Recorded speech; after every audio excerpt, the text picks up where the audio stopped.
Franklin County Board of County Commissioners are now in session for this June 1st, 2021 meeting. Let's start with the prayer and the pledge, please. If you would please stand. Father, we thank you for this day that you've given to us. Father, we ask that you would be with us here in these chambers today. God, those that might be attending by Zoom, Father, help us today to understand, comprehend, and hash out, God, anything that we need to discuss today as we handle the business of the people. We thank you for understanding and knowledge, most of all for discretion that you show us and allow us to have. In Christ's name, amen. Amen. I pledge allegiance to the flag of the United States of America and to the republic for which it stands, one nation, under God, indivisible, with liberty and justice for all.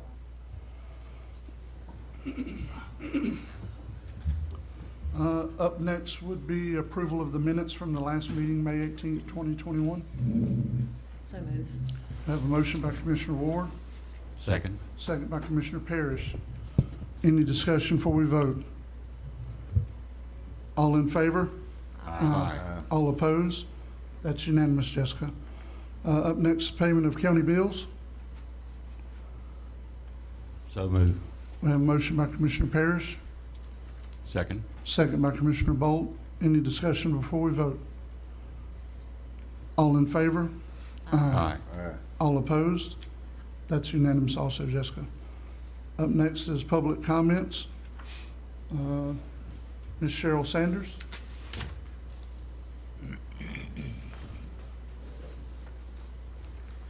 I didn't know I was going to be first in line. How about that? Good morning, Commissioners. How are we doing this morning Doing well. in Franklin County? We sure did celebrate a holiday yesterday that was in somber. It was very somber to me. Our nation is in turmoil, some of it is. But hey, America's great, right? Yes. I came this morning to give you a little bit of information and ask you to do something for me. In the past couple of years, since 2018, you've had a couple of people, a gentleman coming before y'all about a possible lime rock mine on 67 right inside Liberty County. I'm concerned about it because this property was bought that it consists of Tate's Hill. This is what Tate's Hill Forest is all about. And yeah, there's a little strip there that goes into Liberty County. It's part of it. That was part of the sale. That's the original Buckeye tract, what we call the Buckeye tract, which was bought back in the late 80s, early 90s. Well, one of the things on the Tate's Hill management plan is no mining is allowed in Tate's Hill. It's a non-allowable use in Tate's Hill. And if this gentleman has came and told you that, in other words, sell you a bill of goods, and he wants you to support Liberty County and the idea of swapping land and all that, that is not a good thing. If the state of Florida thought there was material there to use in the bay for restoration of the bay, they've been mining it their own self. You know what I'm saying? So what I'm asking y'all is to back off the letter. I know there was a motion made with to support the letter to Liberty County to support them in going after the land swap for this land to be swapped over. In the early 1990s, there was a pit that was across from this property. I'm trying not to mention nobody's name because, in my opinion, this is my opinion, and my husband's opinion alone. In the 1990s, when the plan came up for the first original lime rock pit that's right inside, I mean, it's not even inside, it's on the county line to the east of this land, this proposed land. It was a certain reclamation project that had to be done. At the end of that tenure of that pit, the reclamation project has to be done. It cost, I think the estimated cost was around $3 million to restore it. This is part of the plan. Nobody has jumped on that, tried to do the plan to where they have to reclaim and all that. And I'm just concerned, and the reason why I'm concerned is I live a half a mile to a mile to the south of all this. And so in the 1990s, I've been accused of being a liar, but I'm not. In the 1990s, when the blasting happened, Lime Rock was blasted, it shook the ground so bad that our well, which is 136 feet deep, became contaminated with groundwater and tannic acid. And it's because it was intrusion, groundwater intrusion. For this reason, the main reason, for this reason, I'm opposed to it for self-preservation. Our family's owned that land since 1935. We've lived on it since 1978. But there's other people that own land in that area too, that they're not aware that this is going on. So I was just gonna make it short and sweet. I'm making sure I didn't see nobody, but anyway, I just, I don't want to tell y'all what to do. I'm very concerned of it because this land, which the board supported, the 205,000 acres in Tate's Hill Forest, was fully supported by the Board of County Commissioners. And the management plan is something that the Board of County Commissioners have always held in good graces and knew that there was a management plan and this is what it was, and we all agreed with it. And all the commissioners at that time did. So I'm asking y'all to not render support to this because not enough homework has been done on it. And I'm just concerned, what's to say that if that person gets that land, what's to say I couldn't go and get 200 acres and raise cattle? That's not the purpose of Tate's Hill. The purpose of Tate's Hill was to ensure the viability of the floodplain of the Apalachicola Bay. Number one. Mm-hmm. Lime rock mining is not an allowable use. Period. It don't need to happen. And I don't see jeopardizing our ecosystem, our groundwater, our water. I don't see jeopardizing that for somebody to put dollars in their pockets. And that's the way we feel.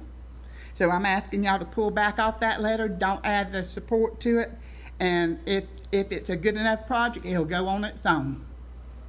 Thank you, Ms. Sanders. Mm-hmm. I'll remind the rest of the commissioners during public comments, we don't usually take action. I know. But this is something maybe we can discuss later during Attorney Shuller's report. Well, I've got to go and take a man to the airport right now, and I can't stay for later on the meeting. That's the reason why I got up now and talked. This man come from the Tennessee, Ohio rivers down the Mississippi in a canoe and ended up at Rock Landing right below my house and needs a way to get to an airplane to get back to Michigan. How about that?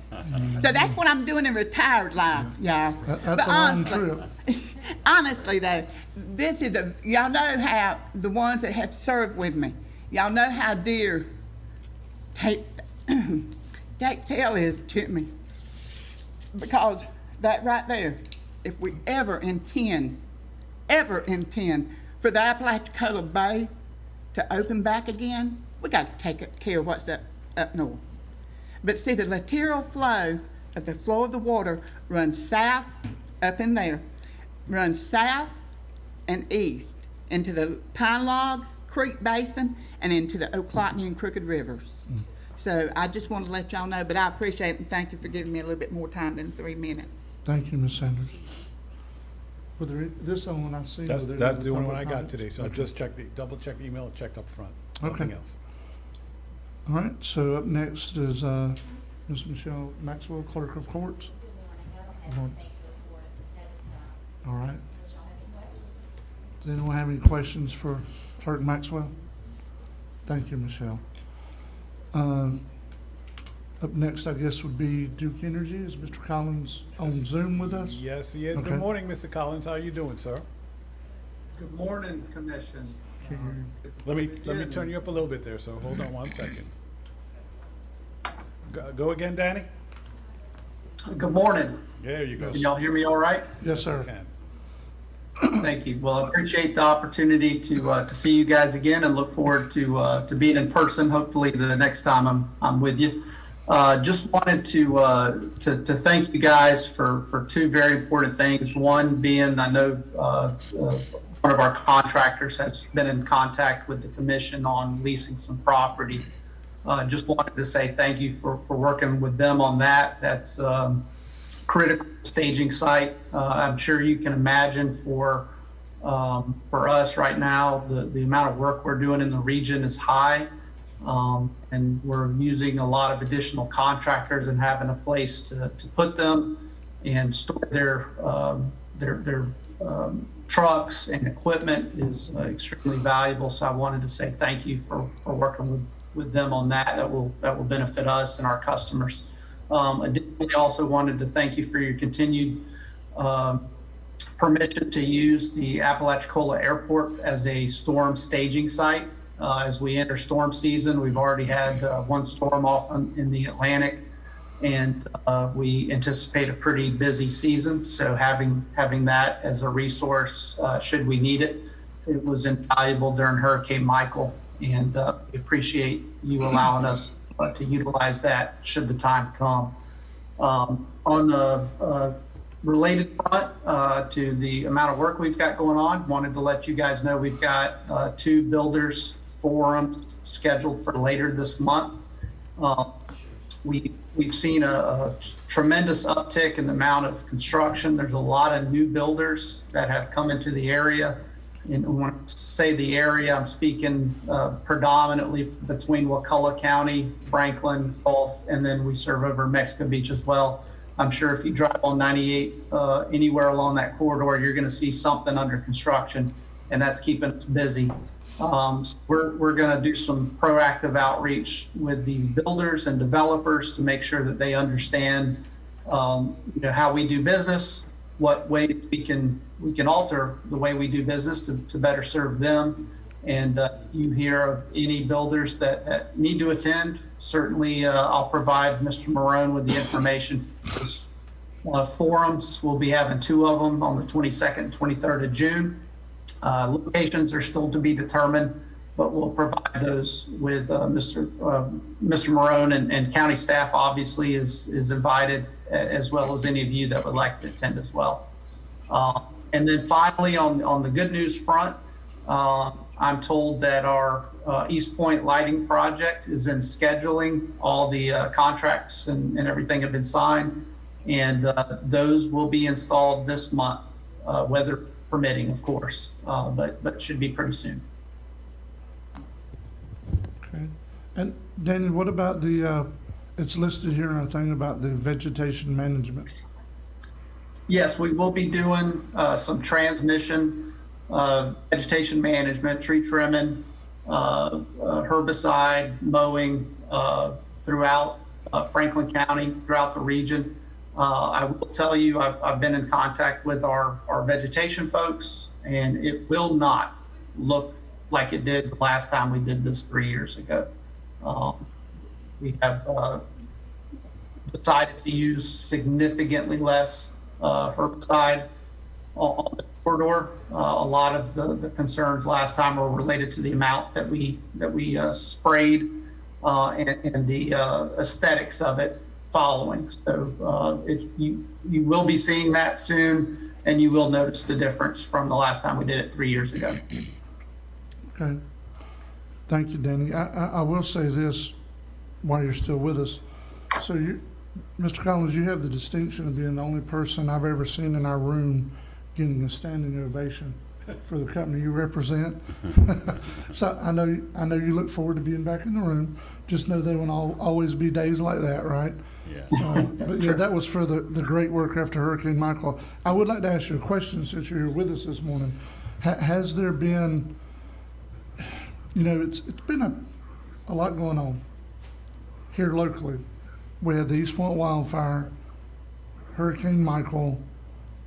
We've went now through a worldwide pandemic. But from Hurricane Michael and from everything that your company was able to do as a private partner in our community. Has there been other communities that, Danny, that have given you guys any kind of resolution? I feel like we missed an opportunity at that point, and I've thought about it a lot for all the good that you guys have done in this community. Has that been happening in other counties that you're oversee?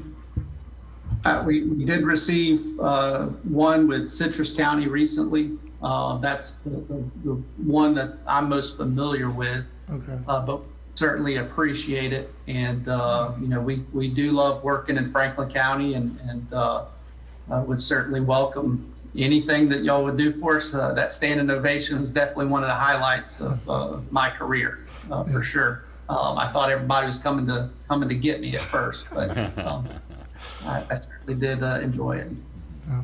Well, I don't know that we have anything teed up and ready today, but I think it'd be a good opportunity for this board to pass some kind of resolution thanking Duke Energy for everything it meant. Listen, I know that you guys were able to use our airport and do the logistics of what you needed throughout this whole region, but we were helped too. You know what I'm saying? We were helped also. It wasn't just what you guys were able to do, it's what we actually received as a community. So, I mean, I don't know how that goes, but I just think it's appropriate. If I may, Mr. Chairman, I agree with you. I mean, again, it was short of throwing rose petals along the path that Danny walked up to the podium here after Hurricane Just Michael. short. Yeah, just short. So, but we have not, I agree, we have not at any time that I remember, and Attorney Schiller would correct me if I'm wrong, that we actually did a letter of support or not a letter of thanks, a resolution, something saying, I mean, we've said it publicly, but something in writing would also be nice to support Duke Energy and all the efforts that they do, you know? So, and again, the Jingoli, that laydown yard, that, believe it or not, that actually benefits the airport in a manner we've never, opportunity we have, we probably would never have gotten in another way, you know? So it's an order, and if the board directs me to, I'll have one ready for the next meeting to get the chairman's signature authorized and get it to Mr. Collins right away. Mr. Chairman, I would so move that we develop that letter of resolution and appreciation for Duke Energy and present it at our next meeting. Okay, we have a motion by Commissioner Bolt. Commissioner Parrish, do you have something to say? Oh, So basically, it's a resolution of supporting, or thanking Duke, is what I'm Yes. hearing, yes. I'll second. all right. Second. So you're basically writing just a resolution, all the things that happened at that time, the great work that Duke Energy was able to do, not just on behalf of Franklin County, but our whole region. And it was a good public-private partnership. It really was, Yes. you know? Well, Mr. Chairman, Yes. Danny, when we do this resolution, I'd like to see you come in person and accept that resolution. I would be very happy to do that, Commissioner Parrish. Bring some guys with you. I sure will. All right, so have But a motion he second. still won't get rose petals, though, just Right, want to no, for the no. record. Okay. No, so I have a motion and a second. Do we have any more discussion before we vote? All in favor? Aye. All opposed? That's unanimous, Mr. Collins. Mr. Chairman, Yes. Mr. Danny, this is Bert Bolt. I just wanted to thank you for your continued encouragement looking toward the future of establishing electrical charging stations more prolific in our county and particularly in our district east, District 2 and others. I know that this is a work in progress, but I feel it's really the modern way to go, and I know it's going to be a great public service to our folks. Thank you, Commissioner Bolden. And as you may be aware, the Public Service Commission recently passed our latest rate agreement, and included in that agreement was additional electric vehicle charging station programming that will be rolling out very soon. And I anticipate we'll have some more discussions with the city of Carabel on that. They were very interested, and we'd be very happy to work with them on looking for a location. Good. Thank you. Mr. Chairman? Yes, sir. Oh, Danny, while y'all working on East Point, putting them lights up, how about come over to District 3? I got a blackout out around the old IGA, around in that area. If you can y'all fix that.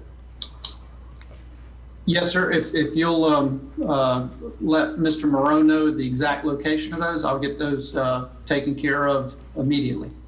Okay, I appreciate it. Yeah, so there are two locations, Danny. One is the one Commissioner Lockley just referred to, and we also have a project similar, might be a little bit larger than the one in East Point going down Bluff Road.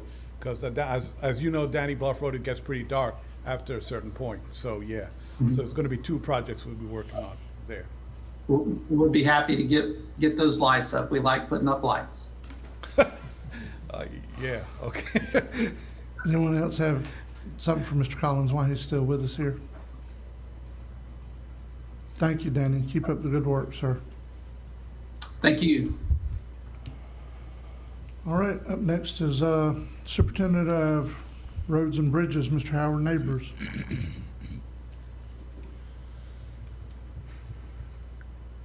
Commissioner, y'all hear me? Oh, there he is. Yes, we do, sir. How you doing this morning? How y'all doing this morning? Doing good? Hey, I had no action items this morning. I do want to thank the board for approving our new trucks that we got, that y'all approved the last meeting. Yes, sir. Also, the new office, we in the office this morning, so we have moved into the new office. I also want to thank the board for approving the new office that we got. Okay. So when are we planning on doing some kind of ribbon cutting for that office? It's probably gonna be a couple of weeks. We Okay. still got some cleaning up to do and some more stuff we got to do to it, so.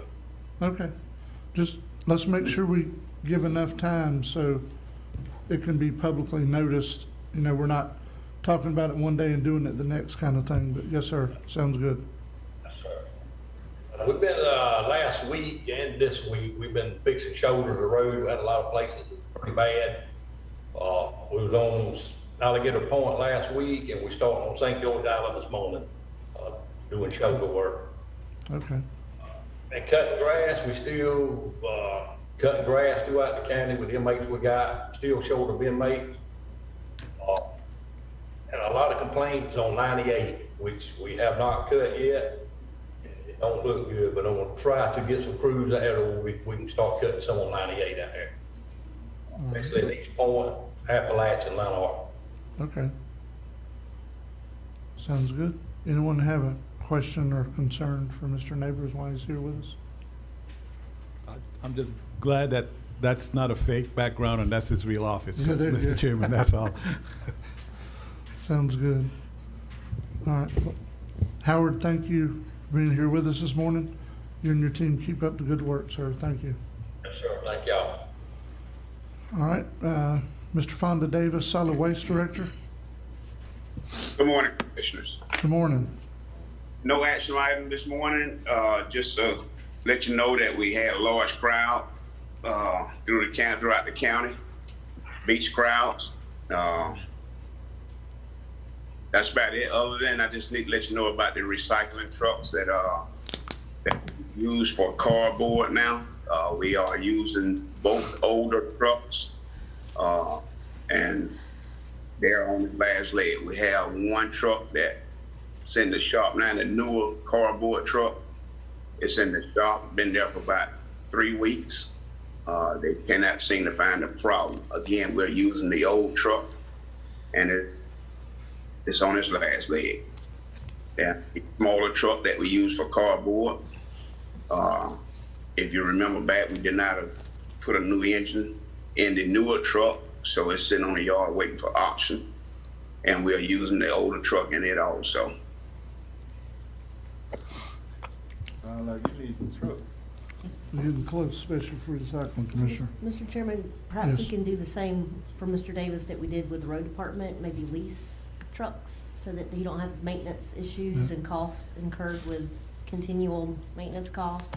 Yeah, but unfortunately with the landfill, they have such a heavy application that the trucks, the dealers are just not interested in doing that for them just because, I mean, it really is high wear and tear out Yeah. there. And then a lot of, dents and damage that gets into the trucks. So.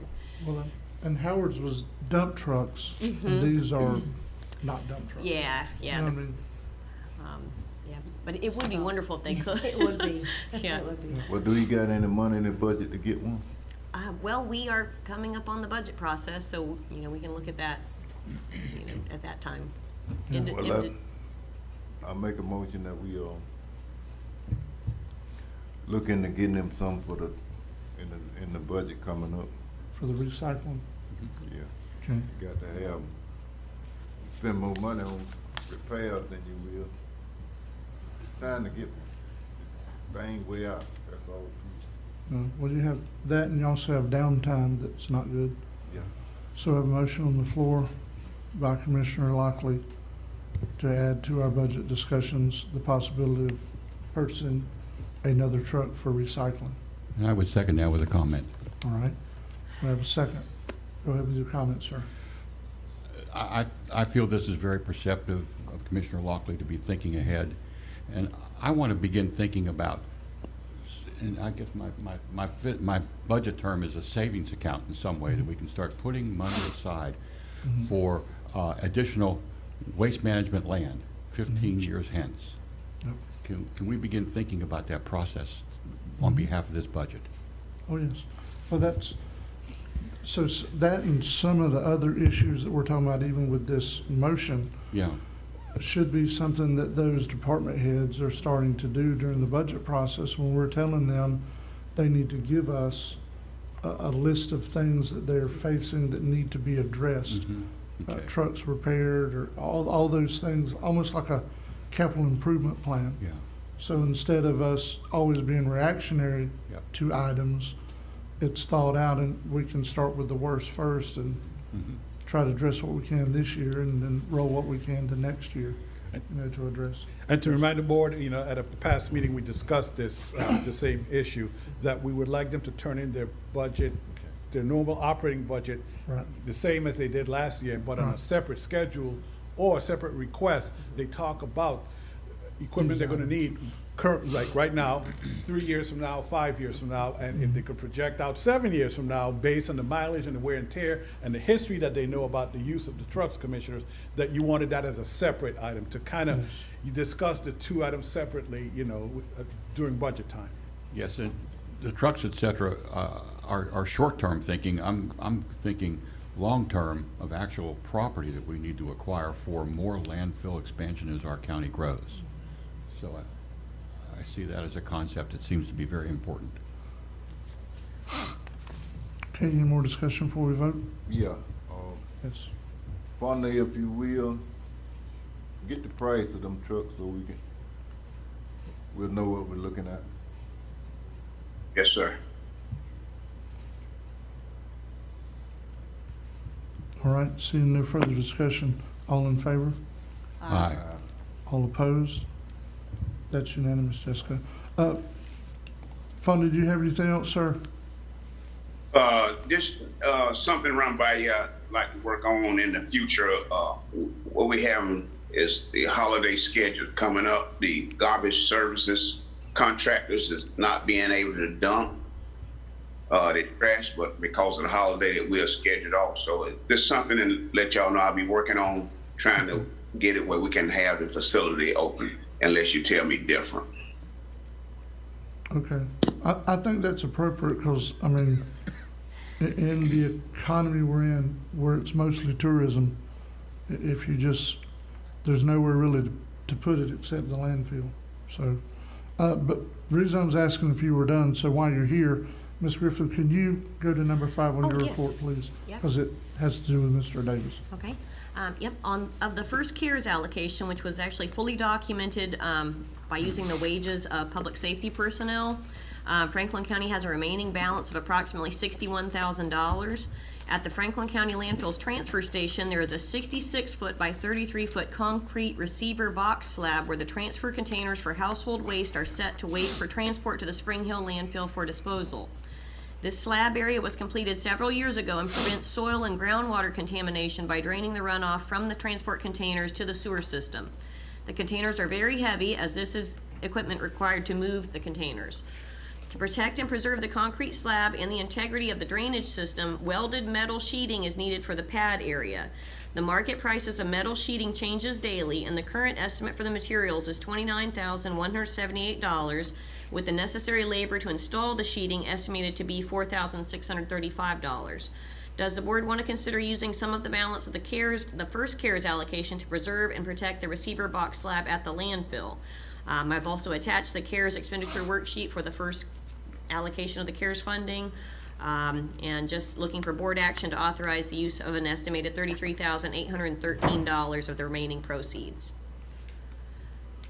Okay, so the reason why I think this is so very important, Mr. Davis, thank you for getting this ready, and to Ms. Griffin, so we could have it on our agenda today.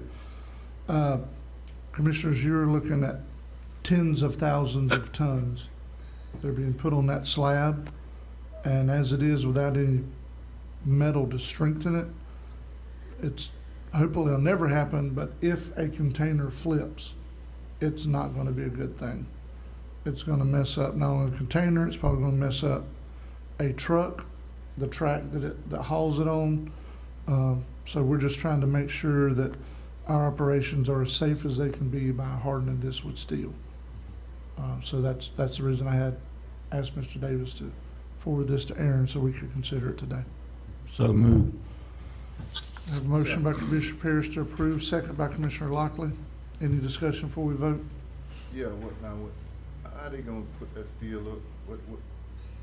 Fonda, what's the process they're gonna do with actually putting the steel? So we got a concrete slab, roughly, I think about 6 inches thick, and they'll come over and they install the steel and screw it down, anchor it down to the concrete, and also run some weld beads that'll join the plates together. Okay. Well, they gonna have a side on it? We have a 2-inch side that catches the leachate and runs into the drain. Okay, all right. Mr. Chairman, Yes. request that the board modify the motion in second to add a provision waiving the local bid policy based on a declaration of emergency for health and safety, as been described here with the board, to prevent groundwater contamination. I'm in motion. First has been amended. Second's been amended by Commissioner Lockley to reflect your comments, Attorney Shore. Any more discussion before we vote? Did I? Sir? Okay, as long as we need to do that, because you don't wanna mess up that groundwater.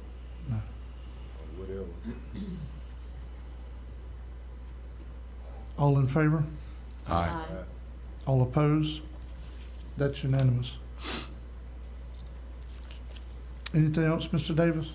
Yeah, I just want to thank you all commissioners, for the Evergreen team coming in and listening to the employees. It did get motivation there, so we just wait and see the outcome. But again, we really appreciate the first step. Thank you, Mr. Davis. Anyone else have a current question or concern for Director Davis while he's still with us? Yeah, Fonda, how your other trucks is? Other truck doing pretty good, commissioners. Yeah, we maintain with what we have. We just went through Park and Rec and provided 2 pickup trucks. So we do need one more, but we can get by right now.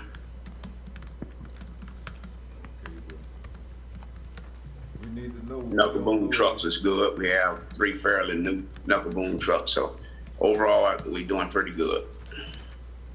Okay, we don't want no downtime because the trucks. No, you're right. We got to keep it moving. Okay. So if you run into a problem, let us know. Thank you. Thank you, Mr. Davis. You and your team keep up the good work, sir. Yes, sir. We thank y'all for everything. Yes, sir. Up next, Ms. Pam Vernell, Emergency Management Director. Good morning, Commissioners. Jennifer I Daniels. apologize. Pam is not here today. She had a doctor's appointment she had to attend. We do not have any action items on our board report. We would like to remind everyone that hurricane season starts today, so please make sure your plans are in order. Okay, and that they have their reentry tags if they don't have them from before. Yes, sir. Yeah. Jennifer, were you guys at the vaccination event on the island yesterday? No, sir, we Okay. were not. I didn't know for sure. I just knew they had talked about doing one. So I was at work all day. So anyway, I just didn't know who was there and who wasn't. Okay. Anyone have a question or concern for Ms. Daniels to forward to Ms. Vernell? Is we storm ready, Ms. Daniel? Yes, sir, as ready as we can be. Yes, sir. All right. I got to get some tags, 'cause mine got burned up. Well, we'll take care of you, Commissioner. Okay. And just, Mr. Chairman, just for the Yes. public to know, Jennifer, these individuals, residents can come to the EOC office to obtain these tags, correct? Yes, ma'am, they can, or they can complete the application online, email it into our office, and we will mail the tag to them to keep them from having to come out to get them. Okay, thank you. Jennifer, when they do come, what information they need to have with them?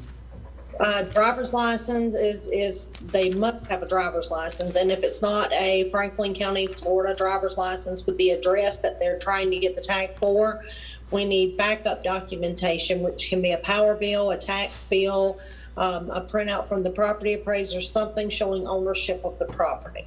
Okay, Is the gate open? You can drive in?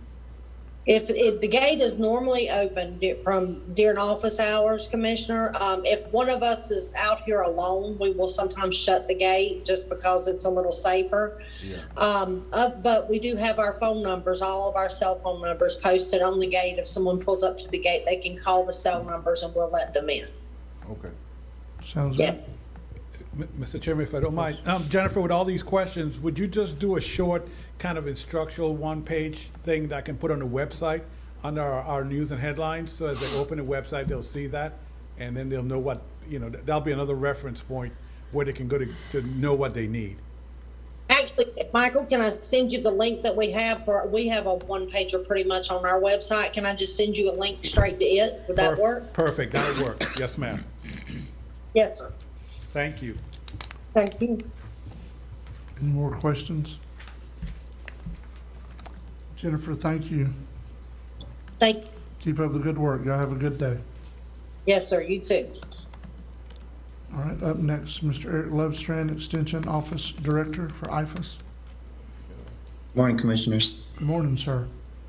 I didn't have any action items in my report, but I did pick a couple of potential dates for an open house and a ribbon cutting here at the Extension Office. And I sent an email to all of your listed emails for your office's work emails. And we were looking at June 22, which is a Tuesday, or June 24, which is the following Thursday. And some folks would probably want to come maybe before close of business, and some cannot come until after. So I thought we would have open hours at least from 4 to 6:30, say, and then try to do an official ribbon cutting with a photo op around 5-ish, and we could get all of the commissioners there. So that's what we're thinking about, and I just didn't know how those dates worked out for you guys, and I definitely wanted to have you all kind of the first pick to do that before I send out a date to some of our university faculty folks and get it out broader notice. So, Mr. Eric, you said Tuesday the 22nd or Thursday the 24th, correct? Correct. I did hear back from Commissioner Barnes, so I know which date she was able to attend. I'm good with either one of those dates. So. When is FAC conference? The 29th. 29th, okay. Yes. Thank you. This month? Yes, sir. This Correct. month, yes. Is it not in July? Yep. I'm good with either one of those dates. I am too. Yeah. Me too. So I think Commissioner Ward's the one on shift work, so we'll let it be whatever works best for her. Actually, the 24th would be better for me, because I Okay. actually have to work that night, the 22nd, so. So did Commissioner Bolt say either date? Yeah, 24th is fine with me too. Yep. Okay. And Commissioner Lockley? Any way the wind blow. Okay.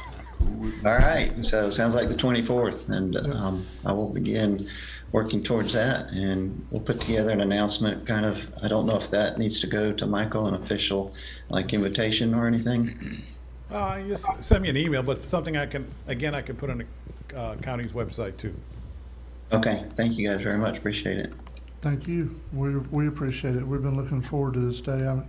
Listen, everything really slowed down during COVID, but we're still having to perform business and do the task in front of us, so thank you, Mr. Eric. Yes, sir, I think you will be pleasantly pleased when you come and see this place now. Sounds good. I think we should extend the invitation to all our constitutional officers also. Yes. Yep. Sure. It will be open to anybody and everybody.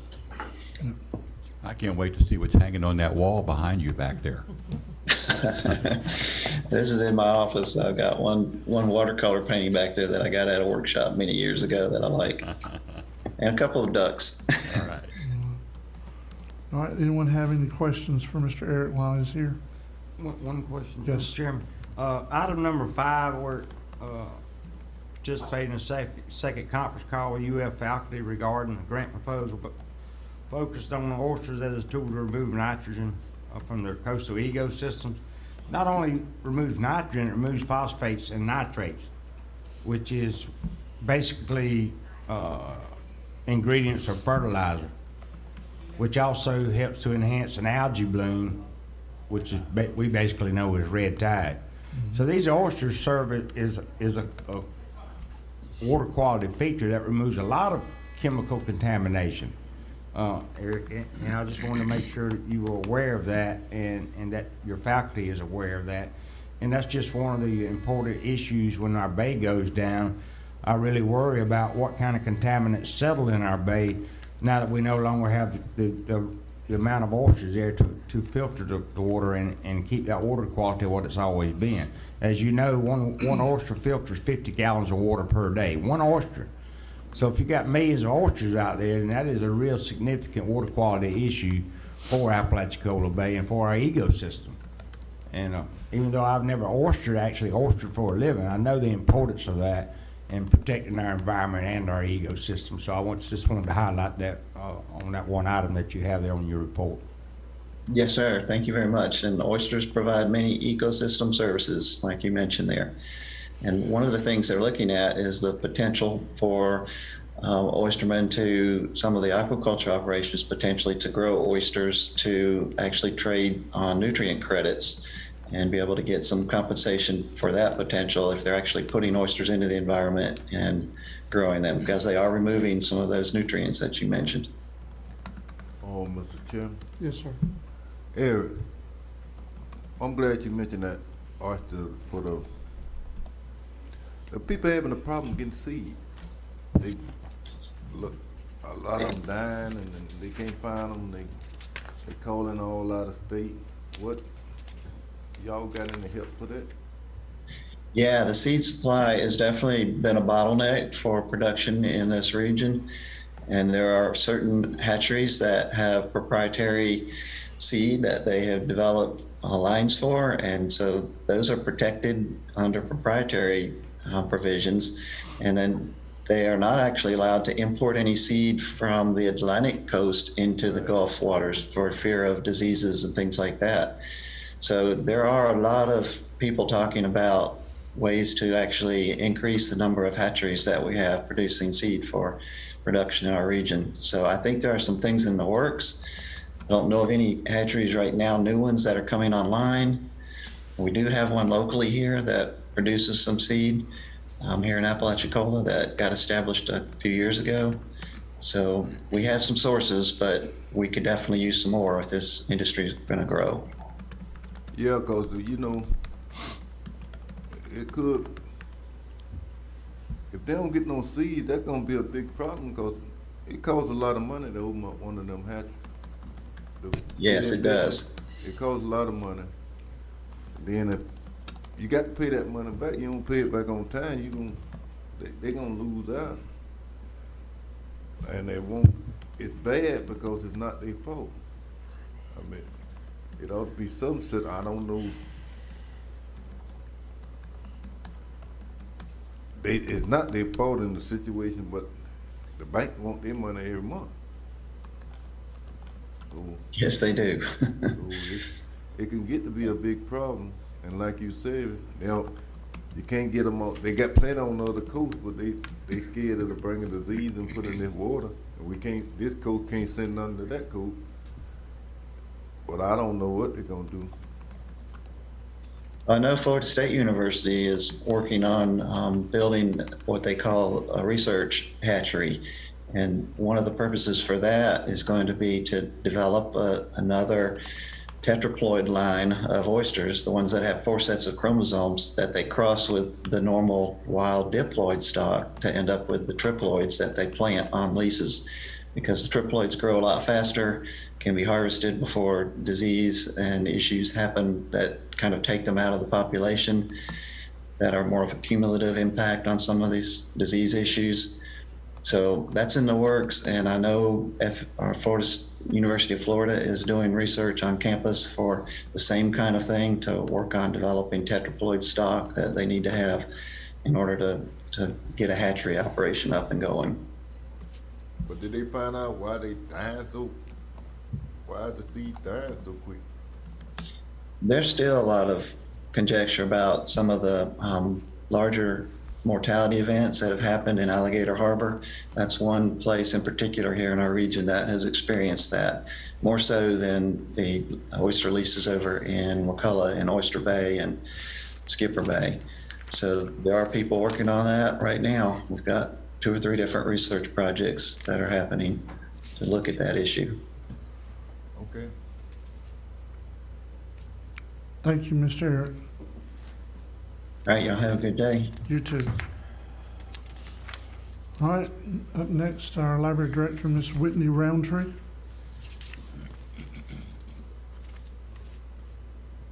Good morning, Commissioners. Good morning, Whitney.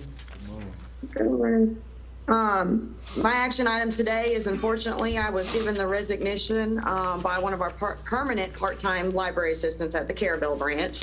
Effective May 24th, I am requesting board approval to advertise and fill the vacated position. So moved.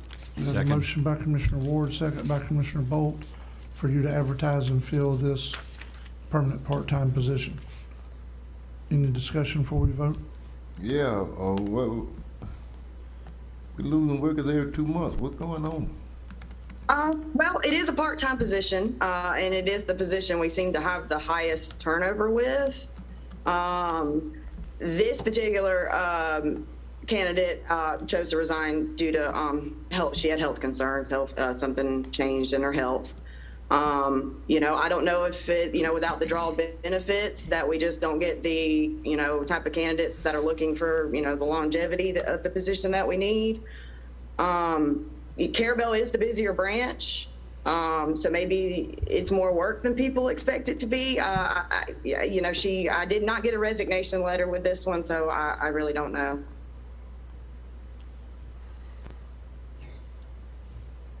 Any more discussion before we vote? All in favor? Aye. All opposed? That's unanimous. Yes, ma'am, you can advertise to fill the position. Yes, ma'am. I appreciate it. Other than that, this is our week. We're kicking off our summer reading program. If you had a chance to look at my report, you see we've added quite a few things. We've got something for people of all ages, and we just really hope the community will come out and participate this year. Sounds good. It's a lot to coordinate. No, it's a lot to coordinate, and thank you for keeping our libraries active in our communities. Thank you. Any other questions regarding my report? Do we have any questions? No, ma'am, I think we're good. Ms. Whitney, keep up the good work. Thank you. I appreciate it. Thank you. Y'all have a good one. You too. Okay, next item on the agenda is Alligator Point Water Resources District request. Ms. Sarah Turner. I'm not Ms. Turner, but may I approach? That's fine, sir. I'm just reading what was on the agenda, sir. I'm sorry. If you would, when you get to the podium, state your name for the record, sir. Thank you. My name is Ron Mowry. I'm attorney for the Water District. With me is Mr. Emmett Mitchell. He is our chairman of the board. Sarah Turner, our office manager, is here, and Mr. Skip Cook, our engineer, is here. Okay. We're here, and you've been provided with a pamphlet that had different documents in it indicating what our action is for and why. We've asked you to adopt a resolution supporting the district's efforts to expand the geographical district to do nothing but include the people, approximately 128 customers who are outside the district now, and they pay a surcharge because they're outside the district, and those in the district pay a nominal, if you will, or an ad valorem tax. And the property we want to just same thing we were trying to do in 2011. We didn't do as good a job then. It's before you with the same number of customers, same area. We'd like to make sure we can get you to endorse, and our board's adopted a resolution, and get you to adopt the resolution supporting our efforts to do that, to create equality in service for all the customers inside and outside the district. If you so do, then we have to meet, we have to have an advertised public hearing to discuss this with the citizens. We then have to submit a local bill to the legislature, who must adopt it. Then it's all subject to a vote of the registered voters that live outside the district that are receiving, that are customers. We sent them an information fact sheet. We've explained things to them. We've included in our package to you a copy of our resolution, one for you to adopt, as well as a breakout of the cost between those inside and outside the district, within and without the district, and the difference in swapping the ad valorem tax for the surcharge you have to pay if you're not. It would also enable those that are outside the district that are customers to seek election to the board, or to ask the governor to appoint them to the board. Right. And the property where our well sites are located is property we want to bring within the district, even though it's owned by the state. So we won't be picking up any more ad valorem revenue of any kind. It's just to create parity and equity, and I would note that this board was recognized in the last 2 years as one of the most outstanding local community water service companies in the state of Florida. Mm-hmm. And the staff does a tremendous job. Our only other employee, Robin Arnett's not here. Somebody had to maintain the operation while we were gone, so either he won or he lost, I don't know which, but we're all here instead. We would be happy to answer any questions. The district itself, we'd hired Mr. Robert Roddenberry to prepare us a massive new survey, and we have one before, which is in your package, which was prepared in 2011. And in addition, it shows where our two well sites are. One is off Highway 98, and one is off of Highway 370. So they're there, but we don't have, unfortunately, we have big drawings we can show you, but we don't have the finished survey. For some reason, we can't figure out why we don't have it yet, that we have to attach to this resolution when you adopt it. So we'd ask you to adopt it, subject to us providing the exhibit, which is a certified survey from Mr. Roddenberry. Mm-hmm. And then again, we'll keep this board informed as we go, and Commissioner Bolt's been active in helping us and meeting with us and discussing things, and we've offered our support, what we can do to educate everybody, and we're here before. It's a privilege before you, and we appreciate if you consider adopting this resolution that's before you, having been on the agenda, and now you have it, it's been available. So if you would consider adopting it, we'd appreciate it so we can move on. COVID's kind of crunched our time a little bit, so we can still make it this year. If you would consider adopting our resolution today, I'll be glad to try to answer any questions. If not, I have the real team here that can do that. Well, first, sir, I do have a couple of questions, a couple of statements. I also have the pleasure of serving on a special district board, on the East Point Water and Sewer Board. This is a complicated issue at best, I can just tell you. So I don't envy you. I know exactly what you're going through there, because yes, we have the same issue in East Point. Some of the people that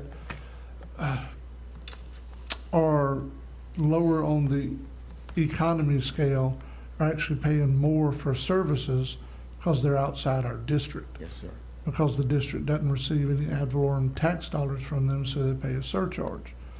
So the issue we've had with it, and I'm fine with supporting this resolution, the issue we've had with it is basically we've been made to understand from the state that they actually want us to have the people vote on it before they'll even take it before the legislature. So just a word to you, just to make sure you know where you're at and what you're going through. We appreciate that advice, yes, sir. Because, well, and the thing that was told to me is they wanted to know for sure that the people supported it before they started performing an act of government. And I understand that in some senses. Yes, but it's complicated, because as you stand now, 128 people are paying a little bit more for their service because you don't receive any tax revenue from them. Yes, sir. You know? And we don't use those for operating costs. That's for infrastructure and, and studies and things, for the planning for the future. Right. Because of water quality issues and limitations of water also. Right. So since you said it, where do operating costs come from?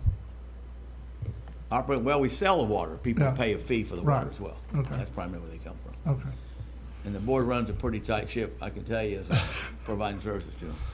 Well, it's different. Special districts are Yes, definitely different, for sure.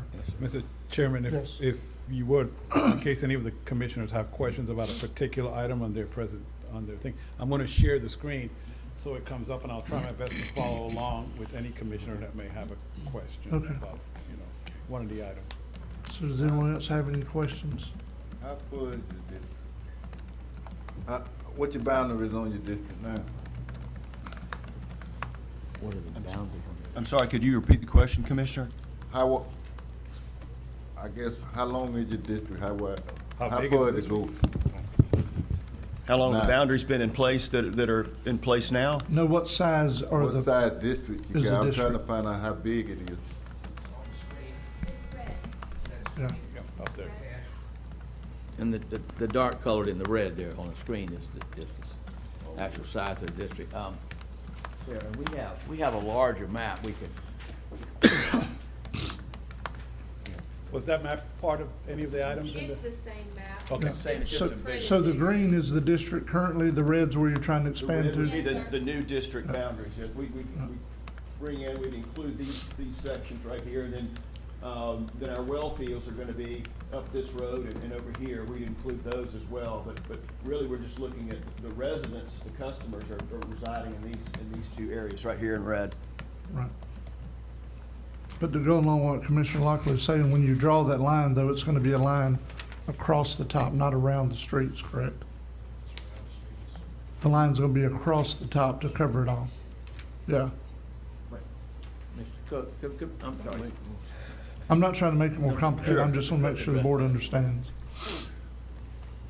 We'll let our engineer give you. For the record, I'm Charles Skip Cook, and what you're looking at right here, if you look at the 5 and the 4, the sections right there, that's the east-west line, if you will. Right. That was established in 1963. Right. Because most of the development was on the west end of Alligator Point, and then it moved east. What the survey will show north of there is just the line around our existing customers. We haven't gone into any, I guess, undeveloped lands, if you would, to make a land grab or anything like Right. that. It's a physical, the survey will be a physical, legal description of just the customers that we serve in the area now. So the only reason I was asking, I don't know the whole layout of Alligator Point, but I would think that you'd want to draw a line from however far you're going up into 30 or 31 across, straight across. So if there are any future homes built in those areas, that they will automatically be in the district. You won't have to go through this process again, is all I was saying. That's a good point, but that's all state land right Okay. now. So we've just, it'll never be developed. Okay, cool. Mr. Chairman. Yes. Thank you, sir. Thought somebody, did you say something? I'm sorry. I just wanted to compliment this board on what they've done in the research and the specificity of what this expansion is all about. It also reflects the growth in our Franklin County, as we have seen, and particularly the growth that we're seeing in Alligator Point. So I wanted to make a motion to adopt the resolution that they presented to us today. We have a motion to approve by Commissioner Bolt, second by Commissioner Lockley. The legislature, and then all I know those can that. do it, yeah. It still should be better set up. I agree with you.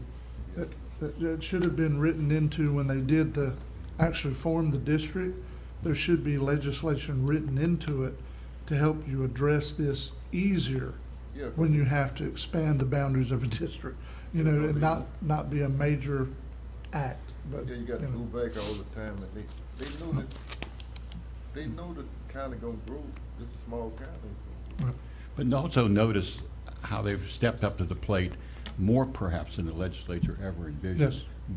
By adding additional fire protection options to this entire plan, which is rich for the people. Yep. Any more Commissioners, discussion? I will tell you that the district boundaries haven't changed. They've been in place for 57 years. Right, So right, And that's of course when our special act was adopted, but I think it was adopted in 1963. So we're operating under, 57-year-old boundaries. And I'm sure that some of the language that's in your charter, or however it was written up, probably have also need to be amended. I know they do in East Points, because it's outdated language that they would never even approve today. It is added in that as well. Correct. I believe in our special act, correct me if I'm wrong, Ron, but the actual special act that will be adopted by the legislature would have new meets and bounds descriptions in it. All right, so we have a motion to approve. We have a second. Do we have any more board discussion before we vote? All in favor? Aye. All opposed? That passes unanimous. Thank you, Commissioners. Thank you.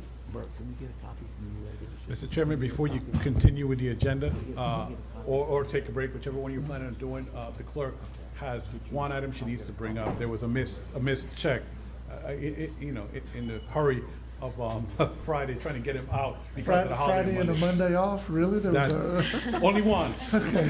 Not a bad record. All right, go ahead, Clerk Maxwell.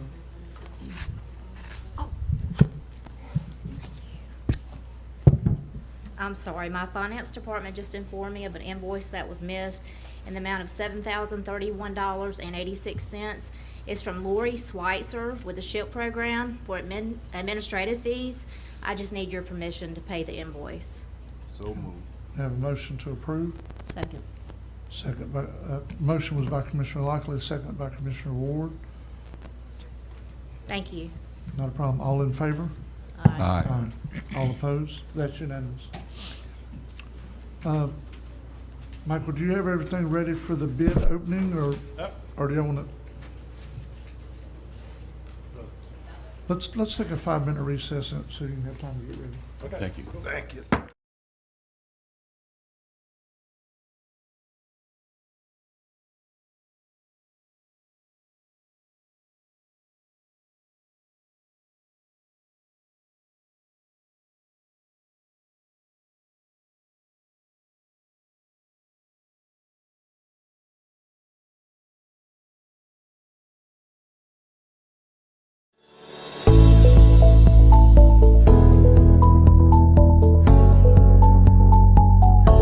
I'm David Newton. I'm the new primary care physician in town. I moved here from Montana, and I'm currently working at both Weems East and West Clinic. I'm here working as a primary care physician, but I also take care of my patients in the inpatient setting. So if you're hospitalized here at Weems, you'll see me as well. Or if you need to rehab after a significant event and you need to participate in our swing bed program, I'll also be taking care of you. Even though I only work in the Weems Memorial System, I'm actually employed by Tallahassee Memorial Physician Partners. I'm the Franklin County branch.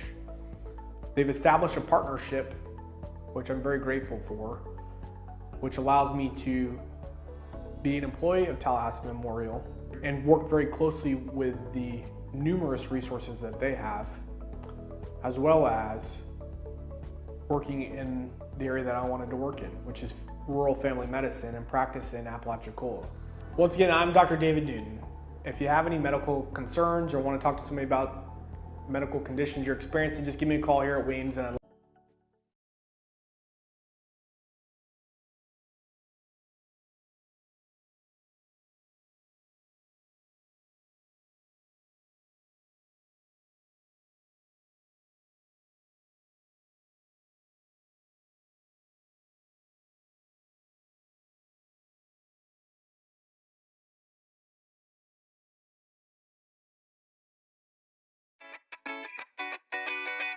Come inside and check us out. We have something for everyone.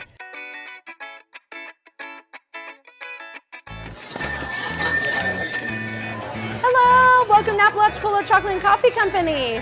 From our handmade chocolates, fudges, delicious old-fashioned caramel, pies, cookies, including the largest Greek wedding and macarons you've ever seen.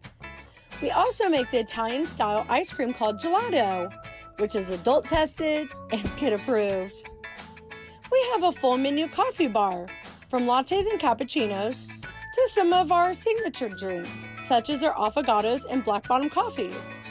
And don't forget about the famous crafted coffee blend. We also roast our coffee beans on site, so it's super fresh. Don't like coffee? We also have teas and lemonade. If you're hungry, we serve breakfast sandwiches on our homemade bread, or we have New York water bagels. Or try the biscuits and gravy that are to die for. We also have lunch sandwiches and soups. We do carry some gluten-free and vegan options as well. Hear what some locals have to say. I love the biscuits and gravy.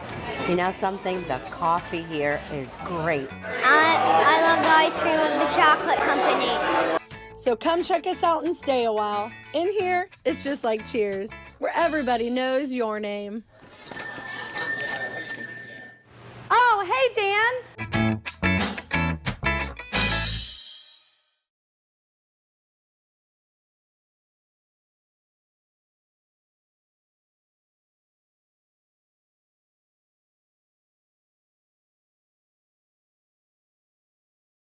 Our beautiful piece of paradise.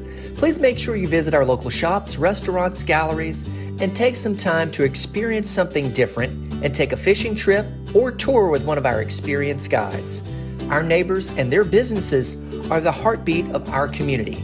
Thank you for visiting, and remember to shop local, eat local, and fish local. This message is brought to you by the Apalachicola Bay Chamber of Commerce.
RFP, RFQ for several items. Okay. Go ahead, Ms. Griffin. Pursuant to the regulations found at 2 Code of Federal Regulations, Part 200, at section, in addition to the statutory authority, requirements, and programmatic guidance governing the Federal Emergency Management Agency programs, the Franklin County Board of County Commissioners will receive sealed bids from any qualified person, company, or corporation interested in constructing the East Point Fishing Pier washout repair. The project is located at the East Point Fishing Pier and consists of regrading embankment, patching asphalt parking lot due to storm damage, installation of articulated concrete block, removal and replacement of guardrail, ADA, wooden boardwalk, and rubble. And we do have, we actually have 3 bids coming in. This first one is Duggar Excavating Incorporated of Crawfordville, Florida. And let's see here. Excuse me, Aaron, while you're looking, Michael, I know you're busy, but I don't have a pen. I don't know if any of the rest of us do either. Oh, I'm sorry. You're good. Commissioner Pierce says he's coming to the rescue. Here you go. You good? Yep, I got one now. Good? Yep. Okay, Thank you. Sorry, go ahead. No problem. the first one has a total base bid of $347,192. There is a bid alternate in here, and as far as their bid bond, let's see here.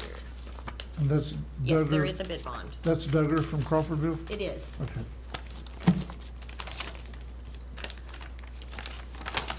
Okay, the next one is North Florida Construction of Clarksville, Florida.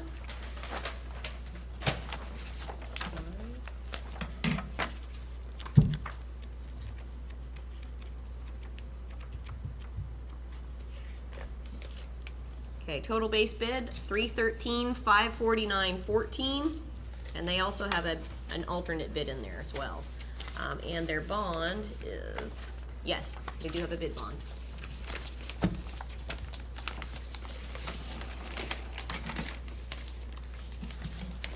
Okay, this next one is Inland Construction and Engineering of Panama City.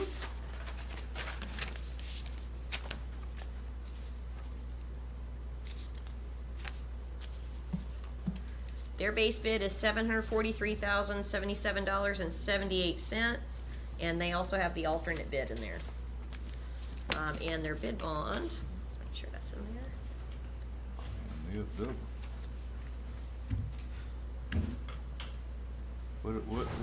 What is the alternate bid? Yeah, I was wondering what that was. Oh, okay.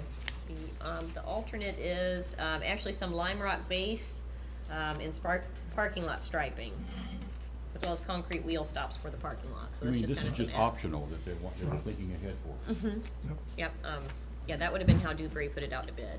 Okay. But that one, yes, there is a bid bond as well. That last bid was 700 and something thousand, It was. so it's as much as the other 2 bids combined? That's Almost. right. Yep. So, Okay. Yeah, one 740,000. question, Aaron, before we proceed. Well, first I will say this. I was able to be in a meeting last week with Congressman Dunn. A lot of us were here in the county. And when he referenced FEMA, he said, he said, we've been trying to make sure that everybody at FEMA realizes that the E in FEMA stands for emergency. Here we are almost 3 years removed from Hurricane Michael, and we're just trying to get to this project. So I'm glad we're getting there. My question about the alternative bids or whatever they made, are these items that they're saying wasn't included in the package and they think are a good idea? Or they were included in the package and it shouldn't be an alternate, it should be what they're bidding on? I believe it's gonna be, it was a good idea. Okay. Yep, Okay. yep, yeah, because the base bid is gonna include everything that was specified in the PLP, so. Okay.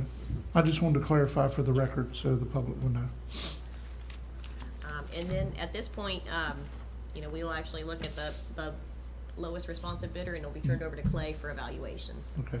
So it would just be Mr. Kennedy evaluating these for us? Correct. Okay. Yep, they're price-based proposals. Okay. Well, I got a question on this.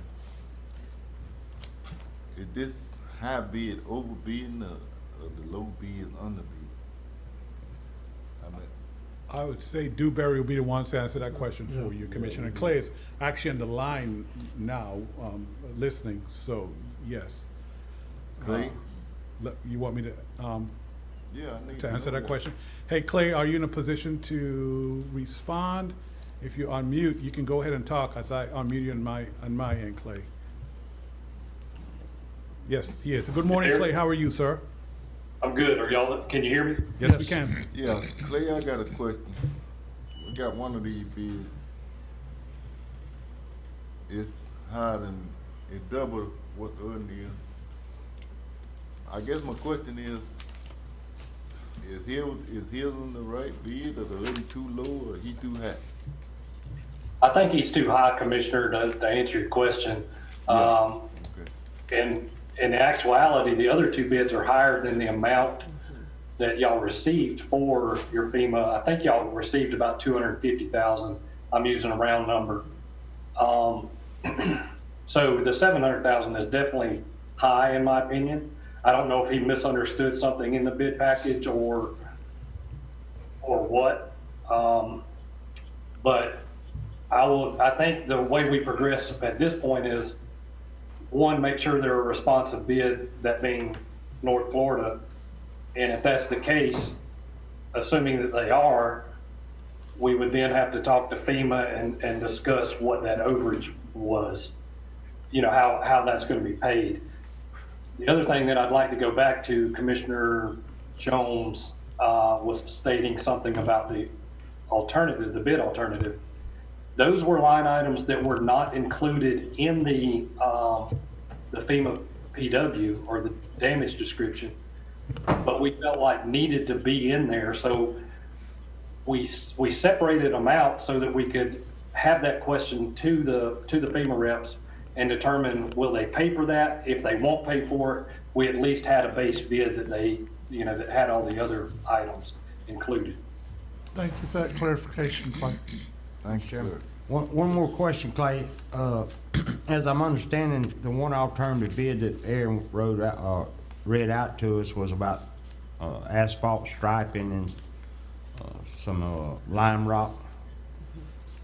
The asphalt striping I like. I mean, it gives people a designated place to park. Without that, they just park wherever. They just park all crazy because there is nothing there designated for them to back into the lines of the parking area or anything else. So I kind of like that. But if the money's not available to do it, that's another whole thing. But as you're saying, the bids are overbid, so you can have to go back to FEMA. And I'm not sure that all the bidders have the same. I guess they all have the same alternative bid. So I'd like for us to look at that if we got to go back to FEMA anyway and tell them that we've got bids higher than the money they're allowing, if that's a possibility to actually do the alternative bid. Well, and that was my point in making the bid alternative, was we felt like if you're replacing part of a parking area that had striping on it and wheel stops to begin with, why are you not including that in that damage description? Was that oversight on our part, their part, whoever's? It doesn't really matter at this point, but we feel like it needed to be put back in there to make a complete project once it was done. And I agree with that. Yeah, I do too. Okay. So did we? So you'll need a motion to send all these bids to Clay for a review and a recommendation, hopefully, I guess one way or the other at the next meeting. Okay. Well, I'll make that motion. We send it to the Engineer. committee who's gonna evaluate it. It'll be straight to the engineer, Commissioner. Okay, send it to the engineer to get it evaluated. Okay. Motion by Commissioner Lockley. Second. Second by Commissioner Bolt. Mr. Kenya, we're fitting to put you busy, apparently. Sounds good. Thank y'all. Any more discussion before we vote? All in favor? Aye. All opposed? That passes unanimously. Oh. All right. Okay. All right. Our next is actually going to be a response to an RFQ. The Franklin County Board of County Commissioners was seeking civil engineering services related to the construction, engineering, and inspection for the widening and resurfacing improvements on Timber Island Road from US Highway 98 to the end of the road at Carabel River.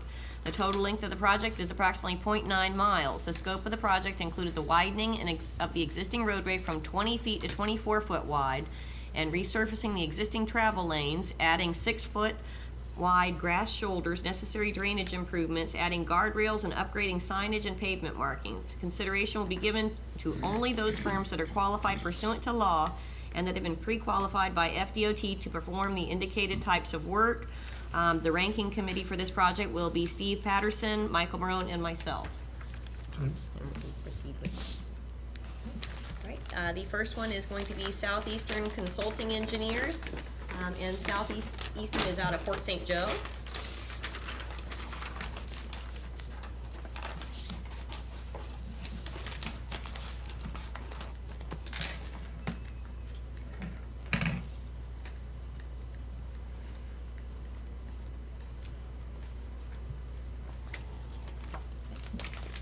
Don't forget, there's no money, this is just for proposals that a review committee would review and bring back a recommendation to this board, I'm sorry. Okay. So we're just gonna read the name, where they're from, Okay. and go from there. So these, Michael, I just want to clarify, these are all proposals, so there's nothing to do with the bond or anything like that? There are no prices, no bonds, Okay. nothing like that, sir. Well, are they wanting to give us an idea how best to do the project? Is that what this is about? No, so we're looking for CEI services, and basically, and you've done this numerous times.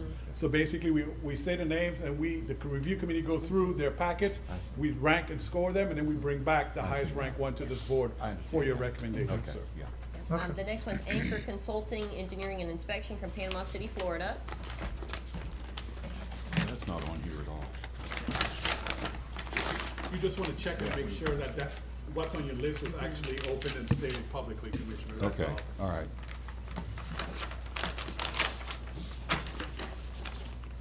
Okay, the next one is EXP Engineering, and that's from Tallahassee, Florida. I don't know if you want to explain what Commissioner Parrish asked about this one, we do CEI first, and then we go to actually putting out the.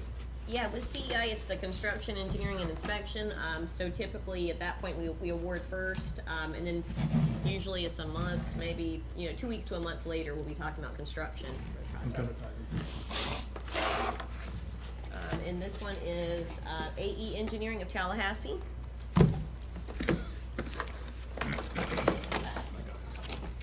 Okay, and the last one is AECom Technical Services of Monticello. That's it.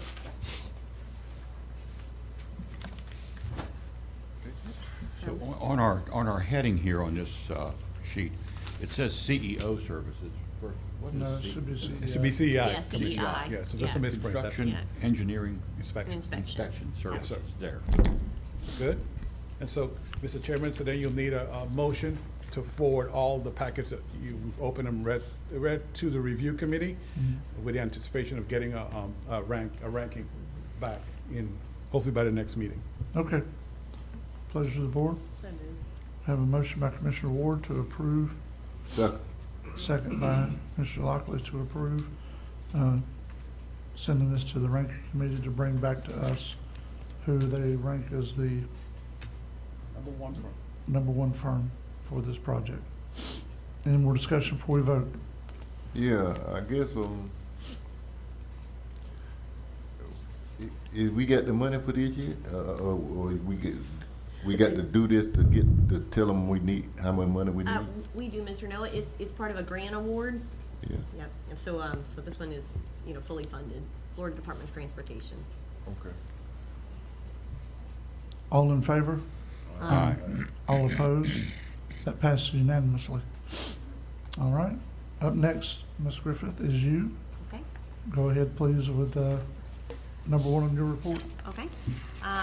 We have an action item to accept the ranking of the firms for the CR 30A SCOP resurfacing project, Highway 98 to 13 Mile. The committee has ranked Southeastern Consulting Engineers as the top firm for the CEI consultant. Board action to direct the planning department to proceed with negotiations with Southeastern Consulting Engineers. The CEI for this project will include the construction, engineering, and inspection services for approximately 5.26 miles of resurfacing and widening. And we just need board action to proceed with negotiations with them. So moved. We have a motion by Commissioner Parrish, second by Commissioner Lockley Any discussion? Is there money just getting here from the storm? Which one of them storm? Michael? Is this from Michael, or is this? This is a SCOP grant Yeah. too, right? It's actually, yeah, a SCOP grant through the Florida Department of Transportation. Now, there is also some Hurricane Michael FEMA repairs that we're currently going out for bid right now on. And that's gonna be the washouts along that road. So Okay. construction won't actually be starting until probably sometime, I'd say July, August, if that. Okay. But we're trying to get, the FEMA stuff bid out close to the same time. Mr. Chairman? Yes. Really, I hope our FEMA stuff is done Yeah. before they actually pave the road. Have those 2 washouts repaired and all that, and then come in, and so I'm hoping that all works that way, because I hate to fix the road, and then when all the trucks and all get on there trying to do these repairs, you mess up a newly paved road, so I was hoping we could get the repairs done on the washout there at 9 Mile and the one at 8.5 Mile done and repaired before they actually pave the road, because it has paved shoulders on the edge of it too, and there's got to be a lot of dirt dumped off the side of the highway and all that to make the repairs. So we'll see how it Yeah. works, but Hopefully. it kind of come up on me a little fast, this particular one, but maybe it'll all work out fine. Okay, so we do have a motion and a second, correct? Yeah. Okay. All in favor? Aye. All opposed? That passes unanimous. Okay, Go ahead, Aaron. Our second one is the committee has ranked AECom Technical Services Incorporated as the top firm for the CEI consultant on the CR 370 Alligator Drive multi-use path, grant phase 1 from George Voss Road to Gulf Shore Boulevard. As this project is federally funded through the Florida Department of Transportation LAP program, FDOT also needed to review and accept the rankings, which they have done so already. Board action to authorize the planning department to proceed with negotiations with AECom Technical Services. So moved. We have a motion by Commissioner Bolt, Second. second by Commissioner Ward. Any discussion before we vote? All in favor? Aye. All opposed? That's unanimous. Item 3, the Corps of Engineers, in consultation with FDEP, told Allen last week that Franklin County will need to obtain an easement from FDEP for the 26-acre East Point Channel disposal area. An easement will be needed as the creation of the disposal area is going to turn currently submerged lands into an upland area. The county is already responsible for planting and stabilizing the area, and the estimated fee for Dewberry to complete the necessary surveys and application will not exceed $5,000 and can be paid out of the budget line item for professional services.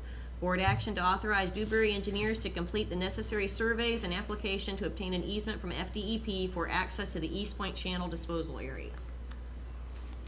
So moved. We have a motion by Commissioner Parrish, second by Commissioner Lockley. Comment. Okay, go ahead, sir. I realize the purpose of this area as a disposal area, and it has been used as historically for such a purpose in the past. No. Can somebody, is that It not hasn't. why all there? It's going to be a new area. that they're Brownville creating. area? It's a new area they're creating with this project. Is it in the same vicinity as the former area? It's close to it, yes. Yes, what I- But that's what it's I was going to be thinking. significantly larger Yes, than it's ever been okay. before. Can you educate me about, that I've heard there are islands offshore where this material can be disposed as well. Is that an alternative? And we own some of that property offshore or something. Have you heard anything about that? I don't know, Commissioner Bolt, which islands you're referring to. I don't either. So all I I just can heard say about is it. from this permit for the East Point Channel, some of what we had over the years, actually it's a mooring, but some of the issues we had over the years. So the last time that the Corps dredged this channel was during 85. That was the same summer we had 2 major hurricanes that significantly impacted our bay and actually partially filled back in what they had just done. That's why they wanted to wait till after September to do it. But it's just been so long since it's been done. The idea behind this permit is they're actually going to create a place for the spoil there and make it significantly more protection. Yes, I saw for that. East Point, I saw because it's going to actually form a barrier island with it being 26 acres. I see. Instead of it just being a thin strip like it is now, there's not a whole lot to it. So that's what they're after. Aaron, I do have a question. What kind of time frame are we possibly looking at? And I know we're putting this on Mr. Kennedy and Dewberry, but what kind of time frame are we looking On the at? line, Michael? Is Clay still on the line? Hey, Clay, I'm gonna mute you again to answer that question, if you can. Or at least respond to the question if you can. Really, Alan's been handling this from what I understand, Commissioner, and please don't execute me if I get this wrong, but it was my understanding from Alan that you were in a September-ish timeline of construction, so that gives me a little bit of time to get this. Okay. And keep in mind, I've got to go onshore and offshore to get this survey easement outline described. Right. And that's why it's going to take a little bit of money. Okay. Like I said, I'm going to have people in a boat and people on land. Well, if you need help with the boat, you just let me know. We'll find one in East Point, I promise you. We will get you some help, sir. And Commissioner Bowe, can I just add to it based on the limited amount of information I know? What you do not want to do is change anything to further allow the Corps to delay this project. Let me rephrase that. You don't want to do anything that allow the Corps to delay this project any further. So now picking a whole brand new site that, you know, they're not familiar with, and to start that process over, sir, that would be a bad idea. I'd just be honest. Well, and I'm sorry, can I speak, Mr. Go ahead, sir. Or Chairman? It's my understanding that this site is something that the Army Corps picked, not necessarily the county. That is correct. That's correct. So I would agree with Michael in that you go against where they're thinking to do this, and you're going to just drag it out for even more time. Put it on the land like they put that up here. Thank you, Clay. Yes, thank y'all. Okay, any more discussion before we vote? We did have a first and a second, correct? I'm looking at Jessica and Attorney Schuler. We did, Without correct? my glasses, I can't see. Okay. We did have a motion and a second to approve this, correct? Yes, sir. Okay. Because Commissioner Bolt during Commissioner comment had asked inquiry. Cool. I just want to clarify. I don't want us to misstep knowingly. All in favor? Aye. All opposed? That's unanimous. Okay, on to item number 4. The disposal area for the 2-mile channel dredge project is south of the Apalachicola Regional Airport. Alan was on a conference call last week with the Corps and the FAA. Due to the proximity to the airport, the county will need to develop and implement a bird monitoring plan to satisfy the FAA. With approval from the board, Airport Engineers AvCon can develop this plan and submit it to county staff for review. The bird monitoring plan is going to require the board to hire an FAA qualified biologist for this type of work. When the board dredged the 2-mile channel some 15 years ago, this same requirement was in place. At that time, the board contracted with FWC for the use of a licensed bird harassment officer to be on site during the dredging process to make sure birds did not congregate at the disposal site. The contract with FWC at that time was for about $15,000. Board action to authorize AvCon to develop and implement a bird monitoring plan to satisfy FAA requirements for use of the 2-mile channel dredge disposal area. So moved. Second. We have a motion by Commissioner Parrish, second by Commissioner Lockley. Any discussion? That one going on the land. Yes, sir. Yeah, so that's what I was saying. They put that one in the East Point on land. That's how they done that with that 2-mile. If they had the land. I think that's the issue. Any more discussion before we vote? All in favor? Aye. All opposed? That's unanimous. Okay, we've already done item number 5, which was the landfill receiver box slab pad. Item number 6 is just informational item. It's Alligator Drive Hurricane Repair Project. At your last meeting, Alan informed the board about an FDEP special permitting condition issue that had come up at the pre-construction meeting for the reconstruction of Alligator Drive. The subject special permit condition prohibited construction during sea turtle nesting season. Franklin County already had a letter from FWC acknowledging that there was no turtle nesting habitat in that area, so the special permit condition would and should not have applied. However, the FDEP staff on site were unable to waive the condition without moving up the chain of command at FDEP. Franklin County received formal approval / acknowledgement on Friday that this special permit condition would be waived by FDEP due to the lack of nesting habitat. Dewberry engineers can now move forward with issuing the notice to proceed for the reconstruction of Alligator Drive sometime this week. That's huge. That's a big relief. That is a big That is relief. huge. That's the turning point right there to get this started. Yes, sir. Yep, I got a question. After, how many, 30 years? it's been a long time. Yes, sir. Is Franklin County the only county that take this long for FEMA to react, or do they do the other counties like? Nope. It's not just us, sir.